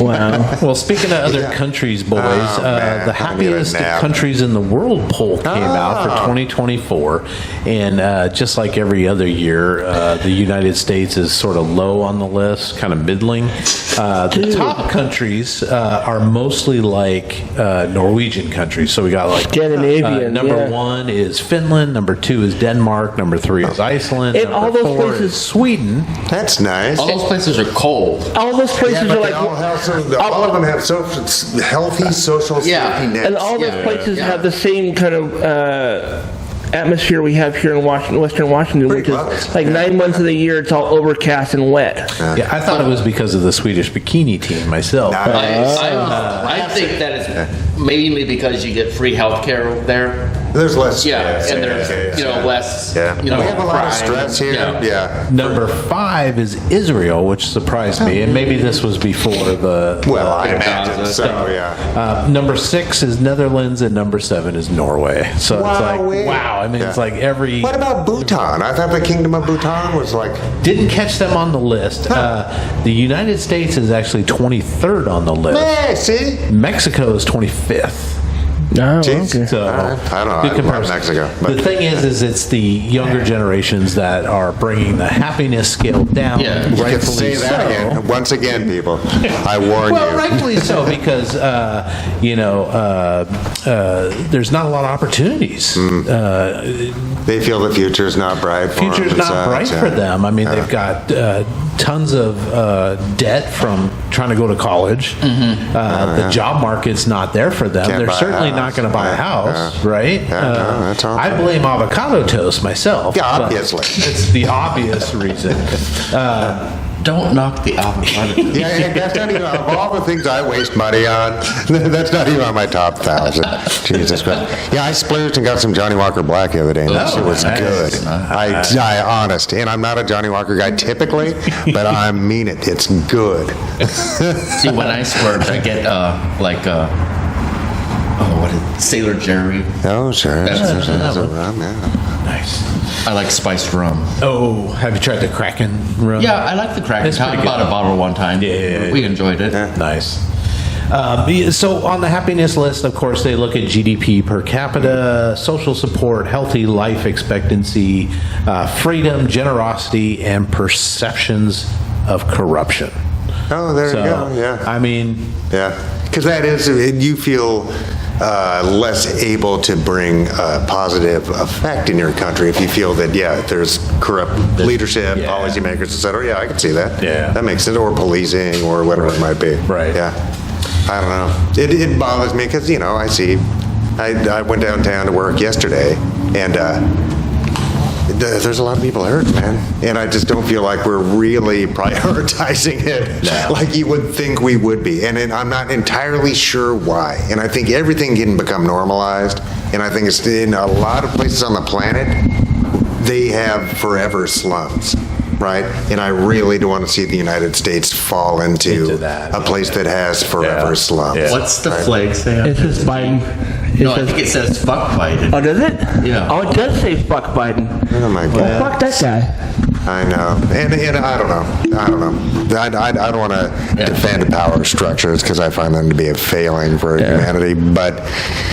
Well, democracy is a fragile beast, man. It really is. It really is. I think the biggest difference between the right and left is the left isn't like putting their guy on a pedestal as he's like a celebrity or someone to be worshipped. This is a pretty new phenomenon. Yeah, it really actually is. Even we've had right-wingers for a long time, but in the United States anyway, although Huey Long and fucking weird shit like that, but this is some weird perfect storm where the corporate elite, right, the economic elite, I guess, not just corporate, they want a fascist to come into play, right? So they can push back against anything that, and the whole point of the United States, and I brought this up for years and years and years, is to push back this type of democracy is the first time in human history that we are able to push back against not just the power of the crown deciding whom to kill, whom to send to war, whom to tax, etc., but against corporate power of the time, against church power of the time, any type of power that infringed on our liberties.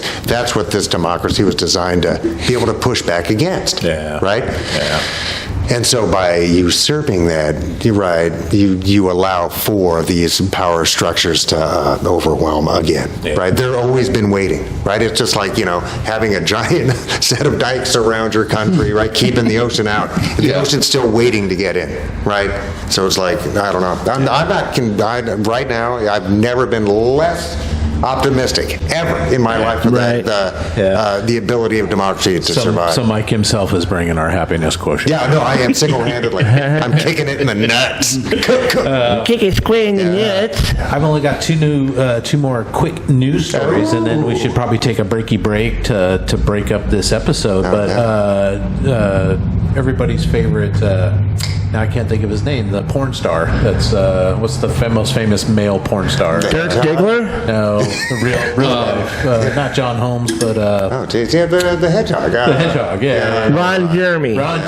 Thank you. He's been under indictment for quite a while. Isn't he in prison? No. I thought he's in prison. Has been deteriorating apparently from frontal lobe dementia and a bunch of other stuff. That the prosecutors have finally just decided to drop the charges against. He had like 26 something charges. Wow. What types of charges? Rape, and, molestation type stuff, and just all kinds of gross shit, right? Jeez, bummer. And so now he won't get his day in court, or we won't get because he's not seen to be because he can't. So jeez, I didn't know that was a thing. I'm not really a porn guy, so I'm not. If I'm watching porn, I'm not watching that. The only reason why I know who he is because he's been in a couple movies that were not porn that I saw. He was in Ghostbusters. Yeah, he was. He was an extra in the end of the movie. But I know him.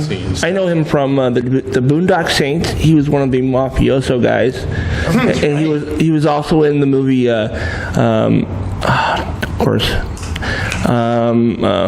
Orgasmo. It was a. Well, that makes sense, right? Well, that's and that's not a porn. It is a comedy about. Yeah, it's a comedy about a Mormon missionary who becomes a porn star. It's really, really funny. It's by the guys who did South Park. Yeah. And then the last piece of news is Princess Kate, soon to be Queen Kate, over in England, had to undergo some kind of abdominal surgery, and conspiracy theories popped up that she didn't survive it or something, and they replaced her with a clone. Oh my God! I heard it was a new Paul McCartney. It was this crazy conspiracy theory, and at Mother's Day, she posted a photo of her and her kids, and there was a little bit of Photoshop going on with it. I don't remember what exactly it was. So everybody's like, look, see, it's the conspiracy theory is true. Yeah. Well, it turns out she's got cancer. She's got like an abdominal cancer. And she's young, right? I would think in her 30s, right? Late 30s, something like You're talking about Kate Middleton? Yeah. Oh, wow. And I'm not a royal guy. I mean, we fought a war for this, right? With the helicopters and the airplanes. And I think the last royal that I kind of even gave two shits about was Diana, and that was because when she died. Well, I mean, like even before she died, she was doing all kinds of humanitarian things. She really was a good person. Yeah, all the landmines and shit. It's like, oh fuck. I can actually remember the night that she died because I was coming out of a movie from Lewis and Clark Theaters. Oh yeah. And we get into the car. I was with my brother-in-law, and we turn on the radio, and Princess Diana. Yeah. Oh shit. Yeah, shitty way to go too. Did you? And I think we actually saw the movie, Dirk Diggler. Yeah. Oh, that night? Yeah. Boogie Nights. Yeah, Boogie Nights. Yeah. Did and you guys come out to the car and you hear, sad news? Did you guys want to end on the top 5? Did you want to do that? Or do we want to do the top 5 real quick for this portion? What are we doing again? We're doing cartoons, Saturday morning cartoons. Yeah. Childhood cartoons. Childhood cartoons. All right. Yeah, I could probably just make it up as I go along.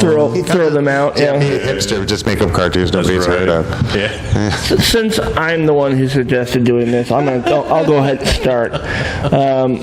My number 5 is Wacky Racers, which was like the Hanna-Barbera.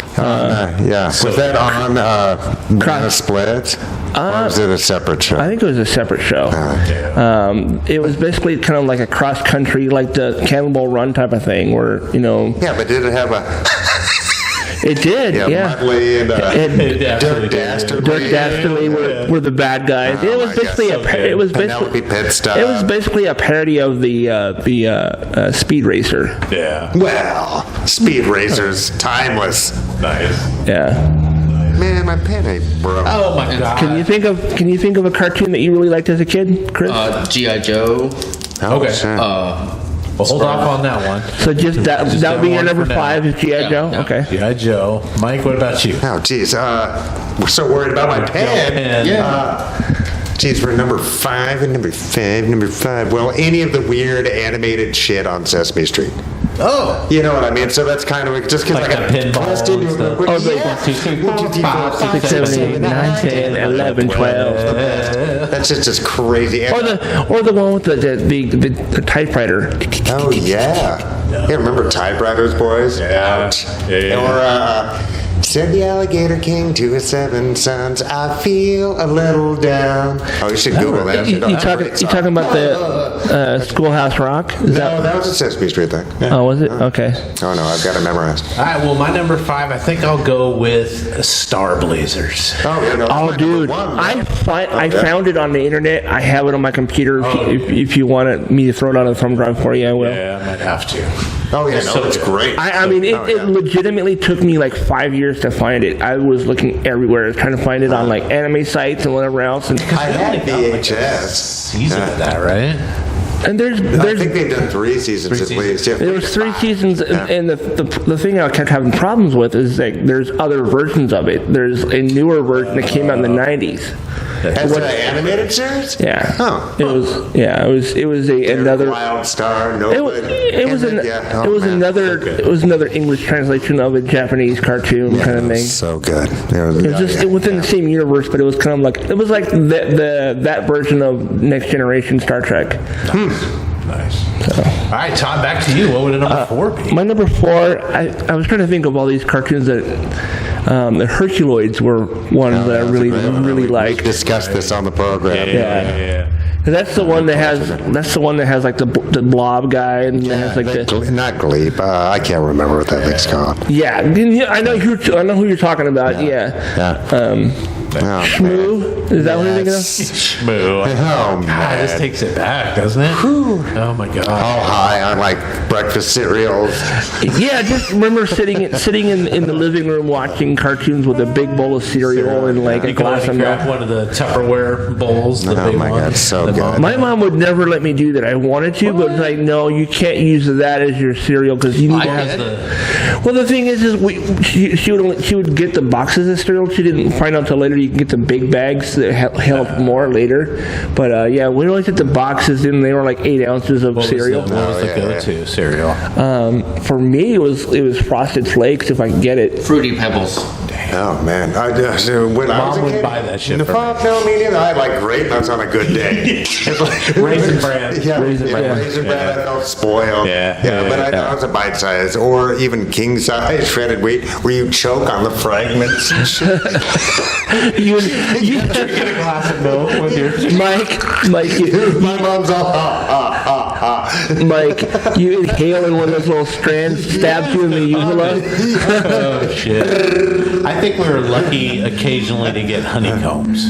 Right? Nice. Occasionally, Nice. but most of the time it was cornflakes or Raisin Bran is what. Yeah, now that I think about it, it was always the stuff that had no sugar in it, and if we were really good, and it was mom had like maybe it was her tax returns time or whatever, we got like some sugary stuff. Yeah. But usually it was like cornflakes or what was it, Kicks? I enjoyed Kicks. That was good. So then you Life cereal. Yes. Life just gets soggy so fast. I know, but there's like that 30 seconds where it's like perfectly. Yeah, 30 seconds perfectly, and then it's all moist. Then it becomes like this compost pile. Oh yeah, that you can use as mortar between bricklayers. And you just suck the milk from the bowl, and you're like, where'd the milk go? Geez, Life cereal. That's a great idea. Yeah. I did not like to buy any. All right, Chris, what would be your number 4 childhood cartoon? Doesn't have to be Saturday morning. It can be any time. Probably like He-Man. Okay. Yeah, that's a good choice. Yeah, that's big. For his birthday was at the beginning of last month, and me and his wife went into town, and I said, I'm going to go into D-Pad real quick because I want to see if I can find something for Chris. And she came in a little bit later, and she's like, I'm going to grab this, and I'm going to grab this. What do you think of this, Todd? I was like, him better than I do. And so she picked up a He-Man action figure. Yeah, so I have a He-Man. It's one of the more from the 80s. No. This is a from the more recent Netflix ones that came out last year. I wish it was. The Kevin Smith version. The Kevin Smith one from like 2022. But then a couple weeks ago, I was scrolling and BigBadToyStore.com came up and it had the Battle Cat that went with the one he had. So I bought it. So he has He-Man on Battle Cat now, and the Battle Cat is really articulated. Yeah. Even his paws the whole legs, all the joints move. Like there's 30 different movements all the legs can do. His paws can turn out and in. Yeah. Everything. Really the cool. mold makers aged 80 years trying to design this fucking toy. The people that design the things. The tail goes up and down too, and the mouth opens. Man, these are stressing me out. Yeah. All right, Mikey, what's your number 4? I'll go with Johnny Quest, which I haven't seen since then, so I have no idea. But I just remember the weird robot spider episode. I don't know. It was at the time. I remember being stoked on it. I have that on my Plex server if you want to watch it. Yeah, I was a kid. Yeah. I think I'll just go with Banana Splits because you mentioned that. Yeah. All the cartoons It's on just those. a cavalcade. Tongo! They had about the Three Musketeers. They had Danger Island was live action. Yeah, that's what I'm talking about, Danger Island, because they had Vincent. What's his name? Yes, Jan Michael Vincent. Vincent, the guy from Airwolf. Really young. Don't mention Airwolf. That's my favorite show. Yeah. Airwolf was awesome. And that's our Borgnine, law too, firm. right? That's Borgnine and... Ernie Borgnine was in that, Borgnine, yeah. so- Oh, yeah. I was going to bring Borgnine up with the Boss Hog. You're right. Nice. He passed the test. Back to you, Todd. So number 3, I put the Smurfs because, the Smurfs, there was like 9 seasons of that show. That's crazy. Wow. And I went to download episodes, and I only got, I think, 4 seasons of it. It's like, I think 4 seasons is plenty to have one. I don't have the room for the rest of it. I think for our holiday special this year, our radio parody, I'm gonna write a Smurfs Christmas. Dude, they nice. did a Smurfs Christmas. I might be look better. at that, but yeah. Is that a Hanna-Barbera? Who did Smurfs? Yeah, Hanna-Barbera did that, yeah. Hanna-Barbera, I think, did all the best cartoons in the 70s and 80s. And probably some of the 90s as well. But this dapper fellow. Digging it. yeah, look at that guy. He looks like a Bond villain. Chris, what would a number... What would 3? 3, yeah. It wasn't a cartoon. It was kind of like Sesame Street, Wrangle Rock. Oh, yeah. Yeah. Although they did have a cartoon, it was also Hanna-Barbera, I think. Nice. But yeah. I never watched it, but it was on. I mean, I watched the actual live action Wrangle Rock, so I never watched the cartoon. But yeah. I saw the live action one. Yeah. I got to meet one of the main puppeteers for that show. I did too. She did the red. Yep, Red Fraggle. Fraggle. Yeah. She worked at I have Valve. her autograph. Oh, nice. Did you work at Valve? Software, the gaming company. Our friends that work at Valve got her to sign an actual Puppet of, or stuffy. I guess it was a stuffy or something, but it's at their house. Were they marionettes or were they... No, they were puppets. Were they Like Muppets, kind of. Yeah, they were Muppets. Yeah. Yeah, is Fraggle Rock Jim Henson? Yeah. In fact, there's a new version of Fraggle Rock on Apple TV. Yeah, it only lasted like a season. No, season 2 just came out. Still doing them. It just came out. Yeah. Okay. Oh, I'm thinking of what's the one on Netflix? This sorcerer one, not the sorcerer. Oh, you're talking about Dark Crystal. Dark Crystal. Yeah. No, this is also Jim Henson Company, and it was Jim Henson Company has a thing with the Apple TV. So they have the original Fraggle Rock available on there, and they have the new one as well as the one they did on YouTube. It was something Rock On or something like that. It was very much a Zoom conference call style show. So everybody was in their own space doing the puppeteering and whatnot, and it was kind of cute, but it was like everything else at the time. Yeah. Mikey, what would a number 3? Geez, I'll go with Spider-Man and His Amazing Friends. Nice. That's on Disney Plus if you haven't seen it since I a really kid. enjoyed that as a kid. I rewatched that last year. They would be higher except for Star Blazers and my number 2, which is kind of because Star Blazers is my number 1. Yeah. I was so into it. That's great. Star Blazers. Totally into it, and it was every day before school. Right. So I remember that. Me and my brother getting up so early to go watch it. It was on like at 1. It was on at 7 a.m. and I don't think our bus picked us up until like 8:30. But I was up an hour and a half before I needed to be to watch it. just to watch it. Yeah. I don't know about you guys, but I always end up seeing like the same 4 episodes, so I never knew what happened.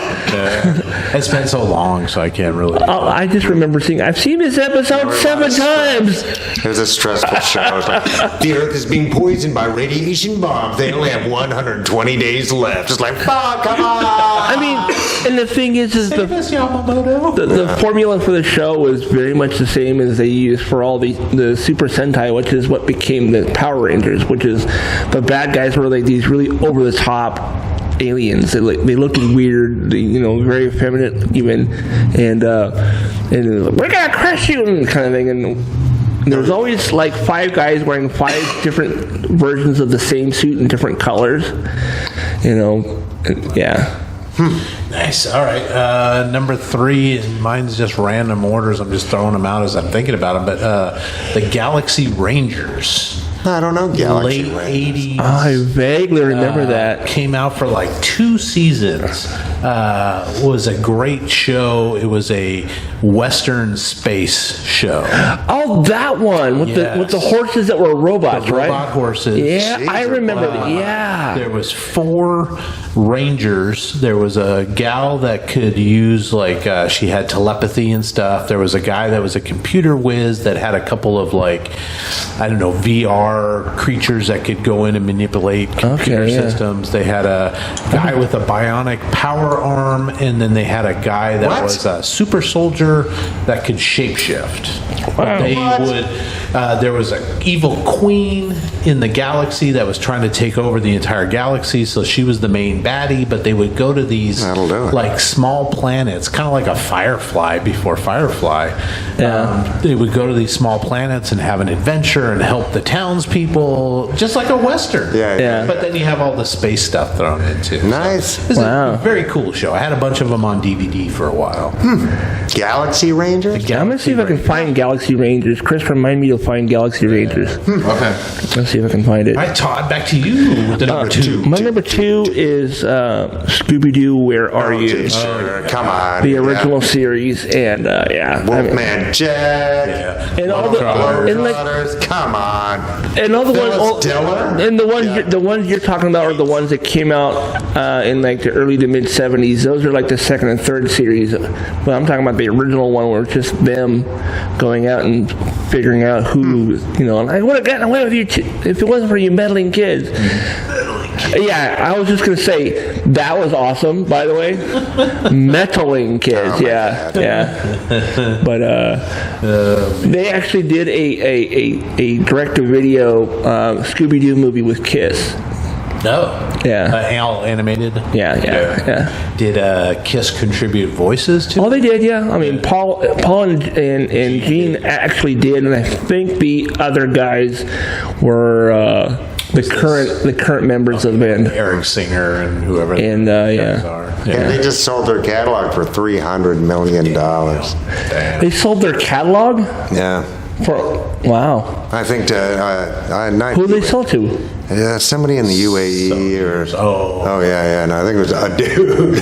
One guy. Now. Somebody bought it for $5. Yeah, no, $300 million. So expect to see best of, greatest hits, best greatest hits. Yeah, Kiss already did that. So I know, but 35th anniversary, 45th, 50th. That's a lot of money. Did you guys hear that? I think we talked about it on the podcast, but they have created virtual reality versions of themselves that they're going to go on tour with. Yeah, you're talking about that. Yeah. Because we need to spend more money on Gene Simmons' face. He needs more. Yeah. Chris, what about you? What would number 2 be? Teenage Mutant Ninja Turtles. The original, from the 80s. From 87, yeah. I got to meet those guys last year. So cool. Original cast. Yeah, the 5 turtles, or the 4 turtles, and April O'Neil. I got to meet all of them. The only people that weren't there would have been the guy who played Krang, and the guy who played Shredder died years ago. That was Uncle Phil from the Fresh Prince of Bel-Air. That was Shredder. Yeah. Nice. Mike? Looney Tunes. Oh my God, that was going to be my next one. So for me, it's Looney Tunes and Star Blazers fighting for supremacy. Right? Yeah, I mean, it's going to be mine. Yeah. I mean, Chris, there's a lot. Usually with these top 5s, there's lots of crossover. So there's been times where he'll have Star Wars as number 2, and number 1 will always be Star Wars for me as far as movies and sci-fi goes. I mean, it's just come on. What do you do? They were really well done. And B, I mean, it's wide and varied. I mean, you can pick whatever you want. Oh, yeah, that was insane. Is there a favorite? Oh man, it'd be hard to nail down. I know. Favorite lines in general. Favorite Bing Crosby's horse hasn't come in yet, and just all this weird shit that was contemporary at the time that was just nonsense to a kid, but I laughed anyway. What's everybody's favorite Looney Tunes? I think as far as Looney Tunes episodes, I don't think it included any of the main Looney Tunes characters, but the one I remember and I laugh the hardest when I see it is the one where the drunk stork drops off the alien baby at the human's house. And when he finally makes his spaceship and starts to fly away, he's like, come back. back, and then it was a dream. Nice. Yeah. I always like the sheepdog and the wolf having a clock in to do their thing. I recently saw a thing where it's like I always thought that was Wile E. Coyote, and it's not. It's a different animal entirely. They look similar, but they're different. Yeah, mine's always been Wile E. Coyote. Go nice. The Jones. The Jones years. Yeah. Or the one with the three bears and the dad who's like Mo Howard. He's like, you stupid. I'm sorry, Dad. I'm sorry. You know. My other's always been Yosemite Sam. Yeah. You're right. Yeah. You know, it's funny is in the last couple of years, Looney Tunes came out with a new version of Yosemite Sam and Elmer Fudd, and neither one of them have guns. Of course. They were pretty free with the city firing of weapons. Leghorn, the little chicken hawk. And the thing is people were complaining. I was like, we have like nearly 100 years of Looney Tunes with guns. Why are you complaining about the new version? We still have the old ones. Or Wile E. Coyote with explosives. Right. The Acme explosives and whatever else. Yeah. I don't think he ever got enough attention for his amazing cave paintings. I just saw that meme. Or like the tunnel. Yeah. Dude, he went through and bam. There's a picture of someone who actually did draw a tunnel into the side of a wall, and someone did actually run their car into it. It's an amazing painter. Todd, finish us off with your number one. My number one, and like I said, this is something I came up with right before we started recording, so I was trying to think of cartoons that I really enjoyed watching, and I've gone back and rewatched over and over again, but the Super Friends was my introduction to both Superman and Batman, so that's like, and those are DC characters that will always be like a love of mine. Show. How many seasons that guy? 9. No. It started in 1970. Jeez. I think 1970, and then it ran to like 1980, I think. Jeez, maybe I'll revisit that stuff. Yeah. Is that on Max? It's on Max, yeah. That makes sense. Yeah. Yeah, geez, maybe. I mean, it went through. Well, and the thing is it wasn't one continuous show. Every couple of years they did like a revamp, and they did a new logo and a new name for the show. It started off with Super Friends, and then it became the Super Powers, and then blah blah blah, and it changed over. Did they keep Gleep and Gloop or whatever the Space Monkey and shit? In the first couple seasons, they didn't have Gleek and the Wonder Twins. It was Gleek and the Wonder Twins. Yes. It was Marvin and what was the girl's name? And then there was Wonder Dog, which was like he was like a Saint Bernard looking dog, or like the dogs that have like the jowls. I don't know. All dogs deserve jowls. But then I think when they brought in the Wonder Twins and Gleek, that the other kids kind of went away, and Poor Marvin. Yeah, kind of like Joni and Chachi. Yeah. Well, so your time is done. What's really funny is in like 2003 or 4 when they were doing the Justice League TV series, those kids made like an appearance as like extra characters in the background. Oh, sorry. You saw the boy and the girl and the dogs. Oh, there's that kid that turns into like water. Form of. If I can't get through the lock, you can turn into water. They were going. The CW Flash TV series was going to introduce the Wonder Twins and Gleek, but that was at the season finale right before the pandemic hit. So any plans they had for doing the Hall of Justice, because they showed the building and everything in the episode, and the building for the Hall of Justice is based on a real building out in the Midwest somewhere.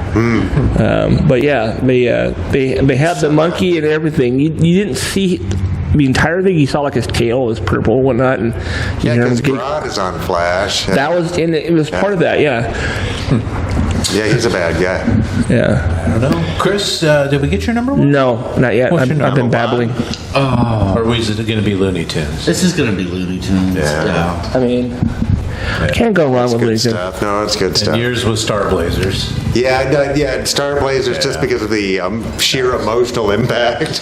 I'm gonna go. My number one is gonna be my son's number one, and I hope you guys remember this. But Ed, and Eddie. I love Ed. Ed, and Eddie. So good. Hey, Double D. Eddie. The kid with Plank. Plank was awesome. Plank. Oh Hey, my god. Hey, Ed boy. Yeah, I love that. That was the early 2000s Hanna-Barbera stuff. Yeah, that was the last of the Hanna-Barbera cartoons. Nice. Right there was on Cartoon Network. It was that Dexter's Lab, Cow and Chicken, Powerpuff Girls. Yeah, which was good shit. Yeah. Cow.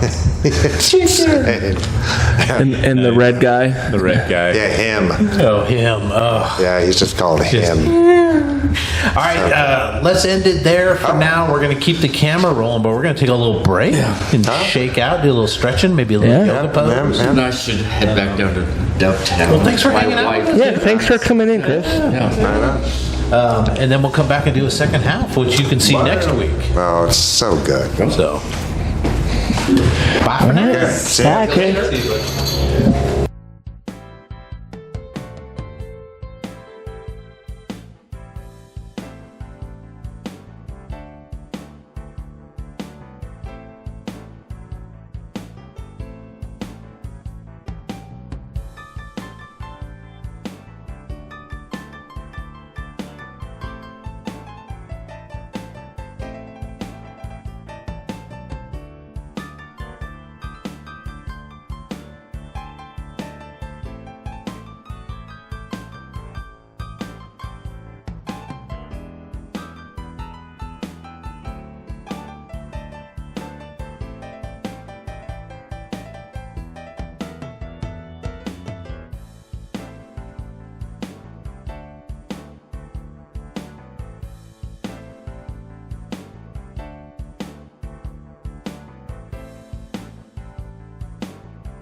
Please like, subscribe, comment, and share. And if you think this episode is worth $1 or $5, the boys would love to have it. Please go to ourtownpod.store for merch or to donate now. For less than a cup of coffee, you can also join the website in the member-only area for exclusive bonus content, vlogs, and more. It's just $3 a month or $30 a year. Thank you for listening to this production of Our Town Podcast Extraordinaire.